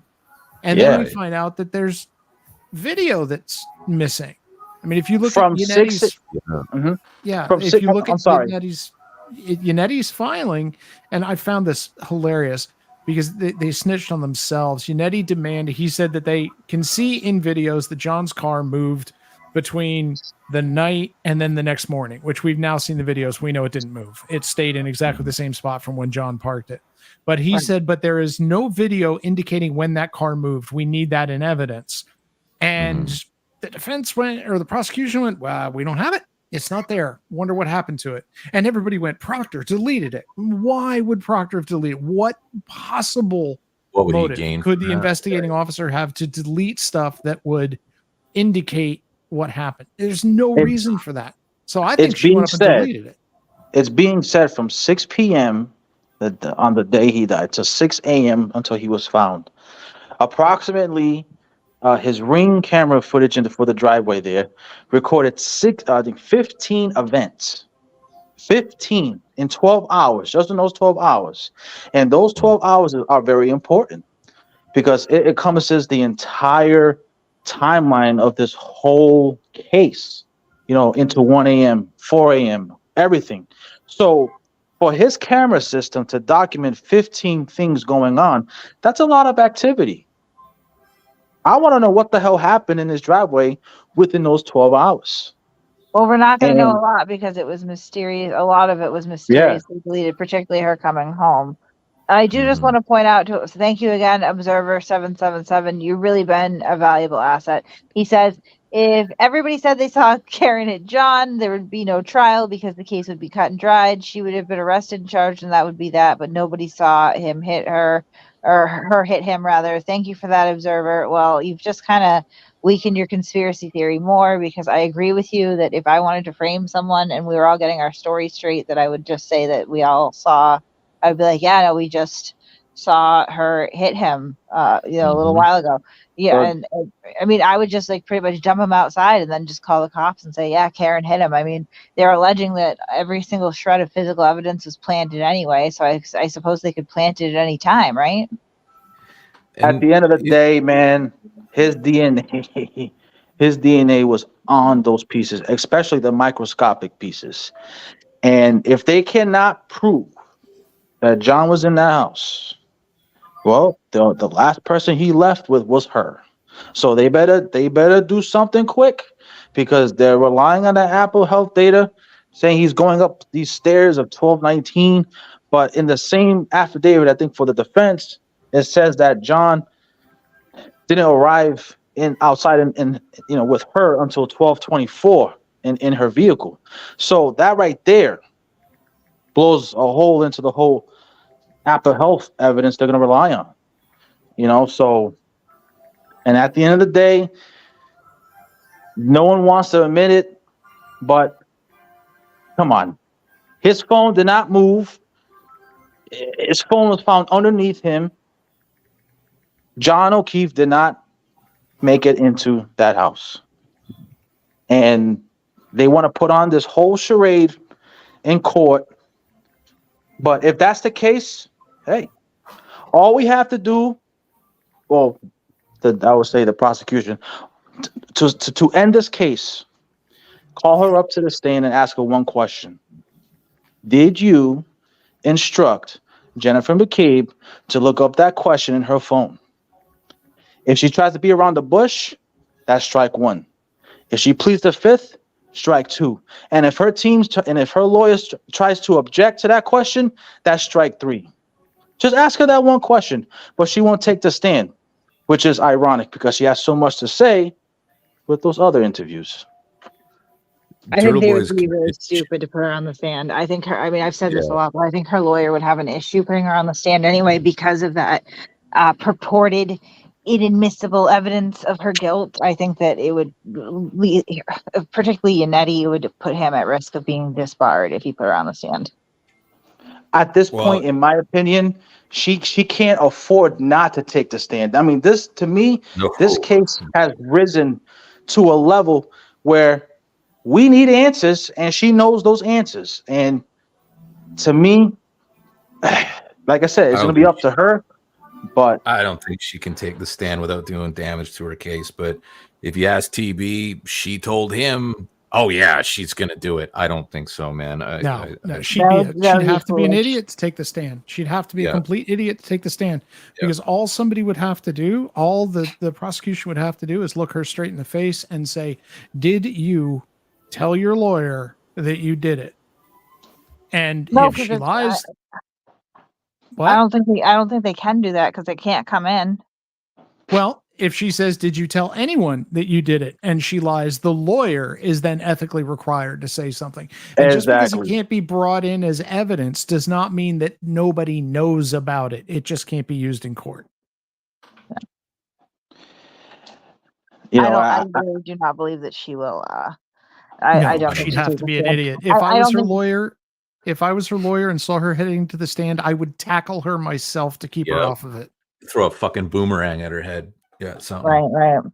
Shit is not happening.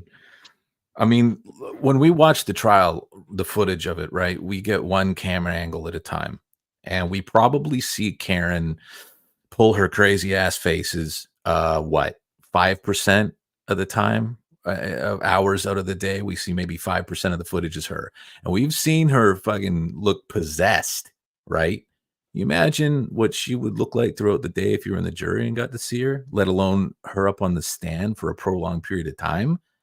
She would probably levitate. Her head would spin around and shit, man. No, there's no way. There's no way. hey, look, I'm telling you, like, the thing is, right? Her Nightline interviews, or it's the interview, Yeah. the unedited version, okay? What she said with the other interviews and what she said out in public and what she says with Nightline is going to show contradiction. That she contradicted herself. She said that, she left him at the waterfall, and then during that interview, she said, "Well, I left them I dropped them off in the house." So you're saying two different things here. So she's already fucked, is what I'm saying. So what does she has to lose to go up to the stand? I know what people are going to say, but if you're already going to be contradicted by what you said in interviews, the damage is already done. You might as well just go on the stand, handle the heat, and answer these questions honestly, because she knows she's fucked for what she said. She said so many contradictory statements, and we're all going to see it. We're all going to hear the voicemails. So in the background, she's already screwed herself. We're going to find out anyway. So if the possibility comes up, take it and then answer those questions, and just answer that one question. Did you tell her to Google that question? That's all. That you don't have to ask all the other questions. I just want them to ask her that one question. That's it. I don't think that she would be honest. I mean, I don't think she would be honest. Honestly, Did anybody? I was going to say, speaking of faces that she pulls, did anybody manage to figure out where in the stream, where in the course of the day, that very clear shot of her on camera turning around and mouthing, "You need a lawyer," to someone sitting behind her? just gonna say I that. hate that. Anyone else literally seen that? down. Yes. Hmm. Yeah, I saw that. That was crazy as hell. It looked like she was It looking is behind clear her. as day, Yeah, too. There is nothing else she could be saying other than "You need a lawyer." That's what it looked like to me. Yep. But I mean, yeah, they were giddy. They thought they really had Higgins on the thing with that. Do you realize that it's a federal crime to use the bathroom on the first floor? And his lawyer she's like, "Do you need a few minutes?" His lawyer like, "I can advise him in 10 seconds. I was like, "Oh, okay. They don't care. This is not important." Right. No. Yeah. But Jackson tried to spin it like a Hollywood script, didn't he? Yeah. Like, Yeah. "Oh, you're in shit now, buddy. We've got you for a federal crime, abuse of process or some shit." It's like, dude, Well, No, which come doesn't on. really matter because it's not under the court's authority to prosecute it, and it's not under Jackson's authority to do anything about it. There you go. Ardnett, I think Ardnett cracked the case. Ardnett said she was telling her parents Higgins' lawyer was being called, and that makes sense to me. Maybe. All right. Damn it. I mean, I'm not I was a hoping lip she reader found out her either, dad you know? was going to get sued. No, I don't think. I mean, I think honestly, her affect in court is off-putting, but I really think that she's delusional. I mean, she's plowing right through this. I mean, sometimes she might look a little bit worried, but I think she thinks that she is smarter than the jury, smarter than the judge, smarter I than believe the you. prosecutor. Yeah. Yep. I also I think believe that. they should call her father to the stand for this reason, because in the early days at the hospital, and her father said this during an interview with his wife, with the mother, I think Boston 25. He said that Karen told him that she felt she struck something that night. Yeah. Now, felt and struck are two, and I read this, and it makes perfect sense. Felt and struck are two points of contact with your car. The video that we see in the driveway, her going so slow, that's only one disputable point of contact. And you're not going to struck something going so slow out of there. So that tells me somewhere along the line, before 5:08 a.m., Karen knew she felt she struck something. So my question is, why didn't she get out the car to see what it was she felt she struck? Because you can't say in one breath, it wasn't John that you hit something, but you hit something, but it wasn't him. So I'm wondering honestly if maybe she made some admissions in front of hospital staff or something. I think it's strange that her father admitted that on the media. I feel like whatever little things they have admitted to in the media is because they know that they have to. So I am wondering why he even admitted that, because they're not really disputing, like, I hit him. She's trying to reframe it as I was just asking a question. Obviously, it's still kind of a strange question to ask. Fucking Right, crazy. right, Yeah. right, Yep. right. Now the father is saying, well, she did say that she felt she struck something. So I think these are points that they must have some evidence, of, because otherwise, why would you volunteer that information? Although, I don't Ahead know. of it because it's coming Yeah, out, or just insane. And during that, he used the words that he used. He used words that, like, he didn't say bump or nudge, words to indicate small or very minimal point of contact. Felt and struck. That's some pretty serious shit. So they ought to just call her father on the stand. And look, her father, he's outside of the whole conspiracy bubble that they're trying to put together. He's outside. This is her father. So that interview, and then when you look at her mother's expression when he said no, her face, her head turned so fast, and she looked right into the camera, like glorified, as to what her daughter said to her father in the hospital there. Go back and watch that interview. You'll see what I'm talking about. Felt and struck are two things. And because look, even in that video that we saw in the driveway, she didn't even get out the car then. And in the that driveway. wasn't a meaningful impact anyway. Like, yeah, it's bumper to bumper contact. It doesn't is even bumper knock to the snow off of it. I mean, Yeah. and we still haven't seen the accident reconstruction and stuff. I mean, Yeah. like, I'm sure that this week is Yeah. oh my God, somebody has made a Marietta is gross account already. Like, this is I don't What is understand that? where these people come from. Sorry, I just happened to see in the chat that there is now a Marietta is gross account. That wasn't that wasn't Mm. too long before they started this crap. Just why this is the problem. This is the fucking problem. All that those sisters did was happen to be on vacation in Aruba when Karen decided to flip out and treat one of them like a complete asshole because she got a hug from John. And here you fucking animals are attacking this poor girl who did nothing other than testify in the case. That's all Etta has done. So maybe think back about your humanity and complete lack of it for what you're doing. I guess it probably won't sink in on you, but this is why everybody says free Karen Reed is fucking gross. Right. Yeah. But they try to break down Lindsay. Lindsay's not going to get broken down by anybody. She's still fucking standing. That's right. And by the way, I think Marietta is gorgeous. So I don't know what the fucking nerve of Dick knows over there to call her out, saying that, commenting on her looks. Has he ever looked in a mirror himself? I just can't. He commented on her looks. No, he did not. Did he really? He did. He really did. He did. He said, what did he say? He said, yeah, I thought she'd be hotter. If John was hugging her, I thought she'd be hotter, but she's really not all that. Meh. Like, dude, seriously. She's a really good looking person. Like what? Yeah, it was right up there not with to the be really creepy, but yeah, she is, man.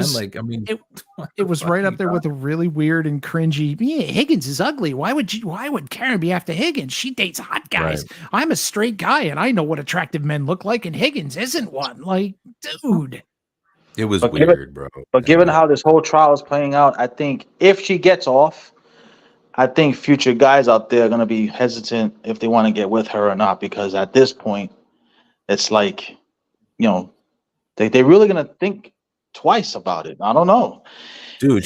If she were to skate, she's gonna get sued in the permanent, living under a bridge poverty and shit. I don't think she's gonna have many suitors. You know what I mean? Like, she's kind of broke down. I feel like honestly, the ramifications of her getting acquitted right now, there are certain tactics that I think will be replicated in future cases if the attorneys are high priced enough, and that's a problem. That is a problem. Yeah. I mean, when now two different people have come out, Yellow Cottage and Boundless Millennial have both said that they had heard back early last year that Jackson was shopping around to try and find live streamers, true crime people that they could utilize to get this story out, for the defense to get this story out, which, don't get me wrong, it's not illegal. There's nothing illegal about doing that. It's just ethically questionable and kind of weird. And then, and both of them, well, I guess Yellow Cottage Tales tried to contact him back and then never really got an answer. And Boundless Millennial went, ew, no, and didn't do anything with it. But then for a while, our local blogger kept saying, I'm not talking to the defense. I don't get anything from the defense. Why? I'm just a great reporter. Nothing comes from the defense. And then when he got caught out, he was like, well, yeah, I've been getting stuff for months, And so it's just, that just shows you what I think I'm safe in saying that she spent $500,000 on this defense at this point, including pre-trial, this trial, all of that. Everything they've been doing, it's got to be at least $500,000. This is the kind of propaganda and the kind of whitewashing that you can do if you've got a defense machine that is savvy and knows how to manipulate the internet. And they are still, I believe they are still testifying to the internet. That's what I think, because they keep bringing stuff up in trial that the jurors have no idea about, that's never been discussed, but they keep bringing it up to try and peg these people on the off chance that there is an acquittal, or not an acquittal, if there's a mistrial and this goes to trial again. They've already got that planted in every person who has seen this trial. Right. Mm-hmm. But then what I will say is, if they cannot establish John O'Keefe being in that house, at some point that bill is going to become due, and if they can't pay up, they're gonna have to shut up and go home with the verdict they're not gonna like, because that's the whole thing. Is that, we always hear, well, they don't have to prove anything. Well, in this trial, as we know, her team is going to rely heavily on the Apple Health data. and it's going to show that he arrived at a later time than what they're saying. He's supposedly ascending stairs. So one way or another, the whole campaign of wanting to do this shit on the internet and all this stuff, it's going to run into a brick wall, because eventually, in this case, in this trial, this jury is going to be asking themselves, did they establish of him being in the house? And if they still haven't, even with all these witnesses so far, and they've badgered him, and they haven't even proved it. So that tells me they're going to have a real tougher time when it's their turn to present their case pretty soon. Well, I think they've taken an affirmative defense, which I'm still just so. We talk about that a lot in Discord. It's just very confusing, especially to our attorney friends, why you would take an affirmative defense in this. Just because, you don't have the burden of proof as the defense, but they've kind of shifted it a little bit in really telling the jury, making a promise right off the bat. She was framed, and we're going to show you that she was, definitely. Right. And Right. At the end of the day, I don't even know if they're gonna have they really even. I can't remember. Did they open by saying there was a fight in the house? I don't I remember don't if that was in think- I opening don't or if think that they was in the last did. I pre-trial. don't I think think they that was the could. last pre-trial. I don't Yeah. think they did, because I know they couldn't open on a third party culprit, so they're kind of leaning on No. Bowden. And the Bowden Yeah. defense, it's still kind of it's not as much of an affirmative defense, I guess. But you're essentially saying, look, there are other culprits that the police should have investigated that they did not. So you're not really blaming somebody per se, but you're saying, there's a possibility somebody else did this, and the cops never looked into it. And I mean, I know that they've tried to develop that theory. They're trying to walk that down with Colin Albert, with Brian, Jen's cross. I don't know that they've really. I don't think they've made it to a third party.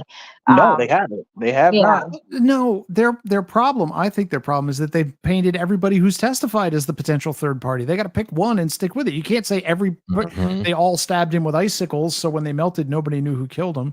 Yep. Exactly. I think they're confusing it for the jury. And If I they had really, picked one person, then maybe. I Yeah, mean, I I agree. suppose that without committing to the fight in the house, you still have a little bit of wiggle room with that. The fight in the house is dead. You cannot claim that this man was beaten half to death in a home that he demonstratively did not enter. You have not one witness that places him there, not even Karen herself, even in her interviews.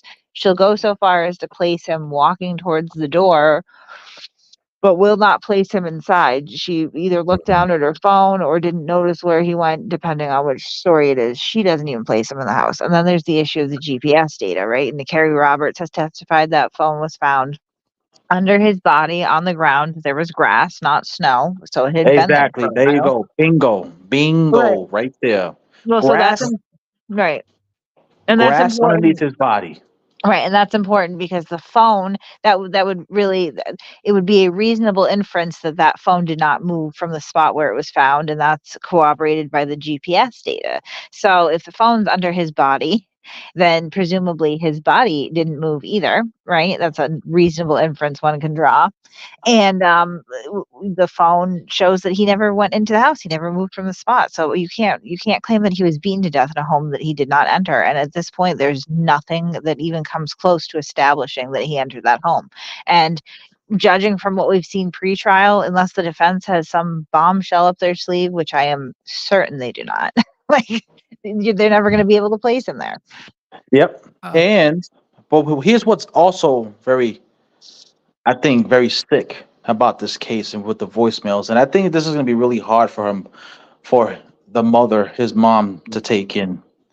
Can you imagine when they start playing the voicemails and we're going to know the timelines, when each voicemail was called? Can you imagine that John O'Keefe is just already got hit by the car? He's in that spot. The man can't even answer his own phone, and he's receiving fucking calls from her that he can't even answer. That right there is I think this trial is about to take a turn in a different way. It's going to make a lot of people emotional because we're going to hear those voicemails of how nasty those voicemails are. And it's like, think about that. Put yourself in his shoes. You're you're drunk, okay? You're drunk and you get hit. You're already gonna be dazed because when you're drunk, you're already dizzy. You're gonna be on that ground, incapacitated, like she said. And then you're receiving phone calls and you can't even answer them. That I to think me he is was going to be the tipping scale for these jurors to really look inside into what was going through her mind at that time, because they say when you're drunk, and I'm not an experienced drinker, but they say when you're drunk, the real you comes out, and, In and, we're, vino and, we're, and we're about veritas, to find out. in wine is truth. Hey, Kate, can I take a second to make somebody in chat happy? sure. Red Racer 1, for you, it's Tom CPU. How do I stay warm when I'm live streaming, bud? Well, it's when it's cold and snowing out. I just wear a little diaper. I wear a little diaper while I'm live streaming. And if I get cold, I just let a little pee go and it warms me up, bud. It warms me up, bud. And then when I get cold again, I'll let a little more pee go. That's how I do it. Oh, here comes Turtle Boy. Let's watch Turtle Boy. You've been working on that, I can tell. Yeah. It's so gross, dude. My favorite is that I mean, I what let a makes little it grosser pee is he actually fucking said that. He actually I know said he that on a did. live stream. go. I know. I let a little pee go. I mean, it's his I technique. think man. honestly, like, sorry, but Karen's mindset is going to be part of it. I think they're trying to establish motive, and I think people, when they hear motive, are thinking of like some sort of premeditation. Motive is just sort of like what sparks this off. So it doesn't have to be that he did something. Nobody's alleging that she plotted his death back in like early January, and like it's not a premeditation thing. They're going to show that she was angry, and like I think the theory here is that something set her off. She was drunk and she was angry and she recklessly backed up into him. And yeah, I was gonna say real quick too, before we lose this very important point, is that the data from her car is going to be important, because I want to know how many times she reversed in that particular time frame, because his hair supposedly, I don't know if that results came out yet as to the DNA from his hair follicle, but his hair follicle was found on her bumper. So that tells me that the first time he got hit, obviously he was walking, and boom. So when he gets hit the first time, falls to the ground, boom. It tells me the second time when he got hit, it was a full face collision into the bumper like that, and that's what really did him in. And then as a result of that second impact, that's when that strain of hair of his latched onto that bumper. So I think the hair came from his arm personally. And I think no matter, what it sounds like is that it's from what I can parse from what little has been put out pre-trial and in their motions anyway, particularly that SJC response where they got a little bit more detailed with the car data stuff. It sounds like she kind of hit him and ran him over. I guess it's a silver lining that from what we could read of some of the medical examiner's testimony and findings, that he was probably knocked out. Like he was incapacitated pretty much as soon as he was hit. So like he probably didn't sit there, conscious and suffering, which is good. I mean, not that it's good, but it's a little bit better than I the know. thought of him. Yeah. It is better. So It is I think far she more just kind of hit him and ran him over. It's sort of what it sounds like. I mean, we'll see in that reconstruction report. and her car has those sensors that alert you when you're about to hit something. Because when they took her car to test it out, and that's when the hair was found, they wanted to see if those sensors were working, and they were. So it's like, and then you have the center console, and we all know that when you go into reverse, that screen goes to the view of your backup camera. So I want to know, like, obviously I never owned a Lexus. I want to know how big is that screen. Either way, she still could have seen whatever was on that screen backing up. I mean, it's right there. Yeah, I think that's actually the I believe that's one of sort of the linchpins of the murder two theory here. From what and I'm just speculating at this point, but I did notice that in a lot of pretrial documents, the Commonwealth, one of the main points that they continue to hit is that during a car's reconstruction, they tested the safety features on the vehicle and they were all working. And they're So I think functional. Yep. Right. Yep. I think the implication of that is that she somehow either A, overrode or B, disregarded the safety features in that vehicle. She was Oh alerted that she was man. going to hit something and did anyway. And then, of course, they point to the fact that she accelerated up to, I believe, 24 miles an hour for about 60 feet. Well, Oh got man. to 24 miles an hour in a 60-foot run. I wouldn't say she Right, was right, right, 24 right, for right, 60 right. feet. That's fair. But yeah. That's fair. Thank you. Thank you. And Yeah. here's another I mean, question that I have. I was want to pose to you guys. If she's saying she never hit him, right? How come she didn't drive back to the? How come she didn't offer to just drive back in her own vehicle to meet up with Jennifer and Carrie that night? What do you mean? Like, because on that video, they're saying that her supporters are saying that she wasn't hysterical and all this stuff. Well, if you're saying you didn't hit him, how come she chose not to drive her own vehicle back to that house? Because let's remember, Well, this is, I when the think what it was okay. So Karen was hysterical. She drove herself over to Jen McCabe's house. She's screaming in Jen McCabe's driveway, coming so she was so hysterical and still seemed intoxicated. So Carrie Roberts and Jen McCabe decided that it was not a good idea. Particularly Carrie Roberts testified that she was pretty adamant. Mhm. Karen, you can't be driving, you'll get a DUI, right? Because she seems still drunk in the morning. So that is why Carrie Roberts said, well, we'll go back to Fairview, which was John's house. We're going to search for John. He could have passed out somewhere in the house. It could be fine. And Karen was so hysterical and still seemingly intoxicated, at least according to Carrie, that she drove in her vehicle back to Fairview with Jen driving. Carrie followed them. They searched the house. He wasn't there. And then they got into Carrie's vehicle and drove yeah, because Jen yeah, didn't have her vehicle and Carrie couldn't drive. I mean, Karen couldn't drive hers. So I think I don't that's know. why. Yeah. I mean, I think it's So, interesting. She was the one that pushed to go back to 34 Fairview.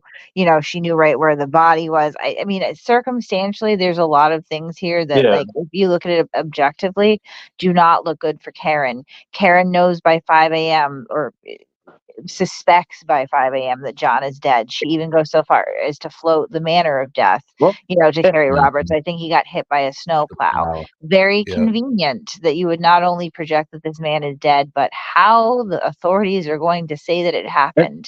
and the Yeah, reason I was going to be quick, the reason I'm asked that question is because before she got to Jennifer's house, she's driving around right in her car, right? right, She's right. not hysterical there, so it's like, you Well, know we what I don't mean? know, Yeah, during her time driving before she gets to John McCabe's house, we don't know how she was driving or, I'm assuming that she probably was hysterical because she showed up to Jen's house hysterical.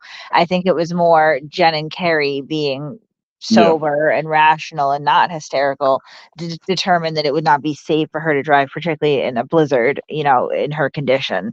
So, like, I mean, I don't know what her mind, it's possible that maybe she wasn't. Well, I mean, it sounds like pretty much from the moment that she called Carrie and Jen on, she was hysterical. I don't think that ever stopped. Begs the yeah. question why, again, like she's treating something that it's only been a few hours at this point since she last saw John too. So, I mean, it's kind of an overblown reaction, but the statements that she's making are pretty Yep. incriminating. And the questions that she's asking, did I hit him? Her behavior afterwards, like circumstantially, all of this does not look good for Karen right now. No, no, it doesn't at all. And I just find it remarkable that they, making a big hayway with Jennifer not showing any emotion on that day, which, listen, in that particular situation, somebody had to be the calm one, right? Because those two didn't know what the hell was going on. The police officer didn't know what the hell was going on. She was the calm one. She kept everything going.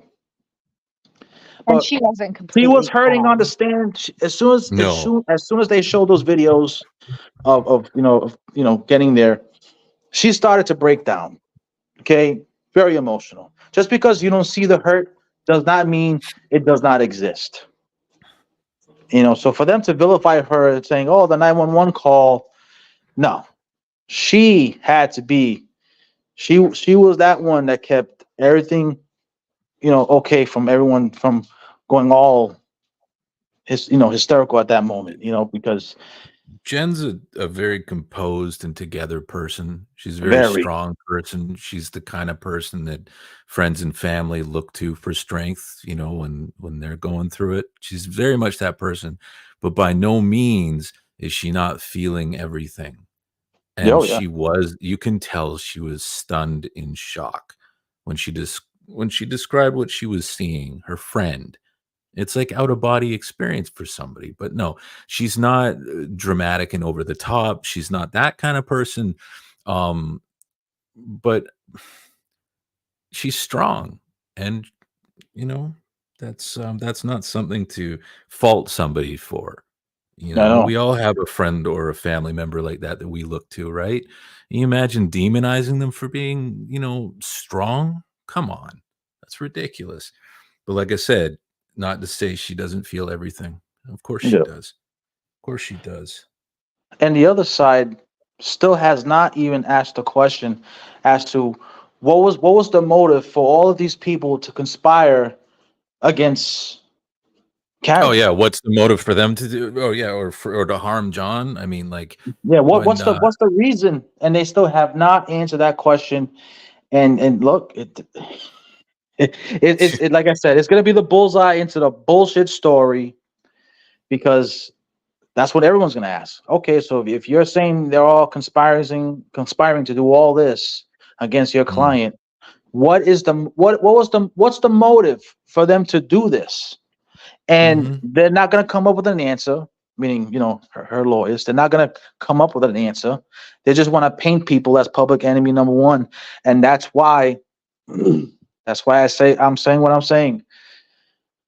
When they have to answer, explain how he arrived with her in the car outside at 12:24, but you're saying this evidence is saying he's ascending stairs at 12:19. That's where this whole shit comes to an end. Mhm. No motive. You can't answer the motive. There's always a motive, right? There's Well, I always a mean, motive, and they don't the have it. motive for the bogus, fight story and all that is amazing to me. I mean, they say Colin had problems with John, and the truth is that his father quite liked John, and he liked John. He didn't know him really well, but they liked him. They knew what he was about in the neighborhood, that he had taken on the children. They knew he was a neighborhood nice guy. Like there's no animus there. It's all manufactured. It's all complete bullshit. It's been debunked over and over. I mean, come on. They're just clinging on to this bullshit because they know they're And and do you want to hear the latest? The latest, and I think I said this too corrosive. The latest is they're saying because they know that there's no dog DNA. They right. know this. They know this, right? And that right there, when that comes out, they know she's screwed. But now I saw this in the chat, and this was posted in the group. Now the new theory is that it was an innocent it was an innocent setting, but the marks on his arm came from a knife. It was a knife fight. Oh God. So basically, you're waving the white flag, basically, Right. right? So that right there, they lost all credibility with this now. What the You hell? you've gone from a dog attack to now saying it's a knife, a It was knife a attack, knife fight where a the only knife one. fight in Maybe the basement. In the maybe the basement. dog had a knife. Did we Oh consider my that God. option? Well, yeah, well, they're saying the dog might have answered the phone. Maybe the dog can really get down and do some back alley Tunisian knife fighting. You never know. You never know. So that's the Shit. new thing going around. But I think once that starts spreading and people are just gonna look at them and say, no, you people are a joke. You're a joke for even coming up with that. It only means one thing: she's fucked. That's it. I agree. Well, guys, we've been going for 2 hours, and it's almost midnight here. All right. And I'm having problems. So, do we have any last thoughts before I go through these super chats? No, I'm devoid of No. thoughts. Me too. Working on my Wait. head. I've had technical difficulties. It's been fun. All right, Dan's son, thank you so much. Was it a party today? Dan's son needs a new daddy. Gross. Weird. We don't like that. Dan's What son the says, hell, "Why guy?" doesn't Jeff have a wrench?" Oh, okay. Oh, Jesus. Thank you, Happy Life. Dan's son said Grant is putting on a nicer belt. I'm trying to behave. I really am. No, I B. know. Tim said I knew about Rekeita ever since the Andy Worski and Tonka saw a fight that would never be. And Rekeita, yes. I'm just. Jesus, Dan's son. Okay, Dan's son loves Biff. Yeah. Dan's son is getting an attorney and suing until they give Biff a wrench. Thank you. Yes, Karen Reed wearing $800 clothes while having popcorn fundraisers. Exactly. Babysitter with benefits. It is. It's shameful. It is. Grant is not used to working 9 to 5 for weeks on end. Maybe. I'm trying to behave. Coffee with Draven says, bruh. Oh, good to see you. Frank Perry, thanks for joining. Yes, Sarah. Sarah says there's a difference between reporting a story and booing the victim's family, calling them cunts, and doing rolling drive-bys of their homes, etc. I agree. Couldn't agree more. Skip Tracer says, thank you for speaking out, Lindsay, earlier. She left because it's mad late, but yeah, thank you for that.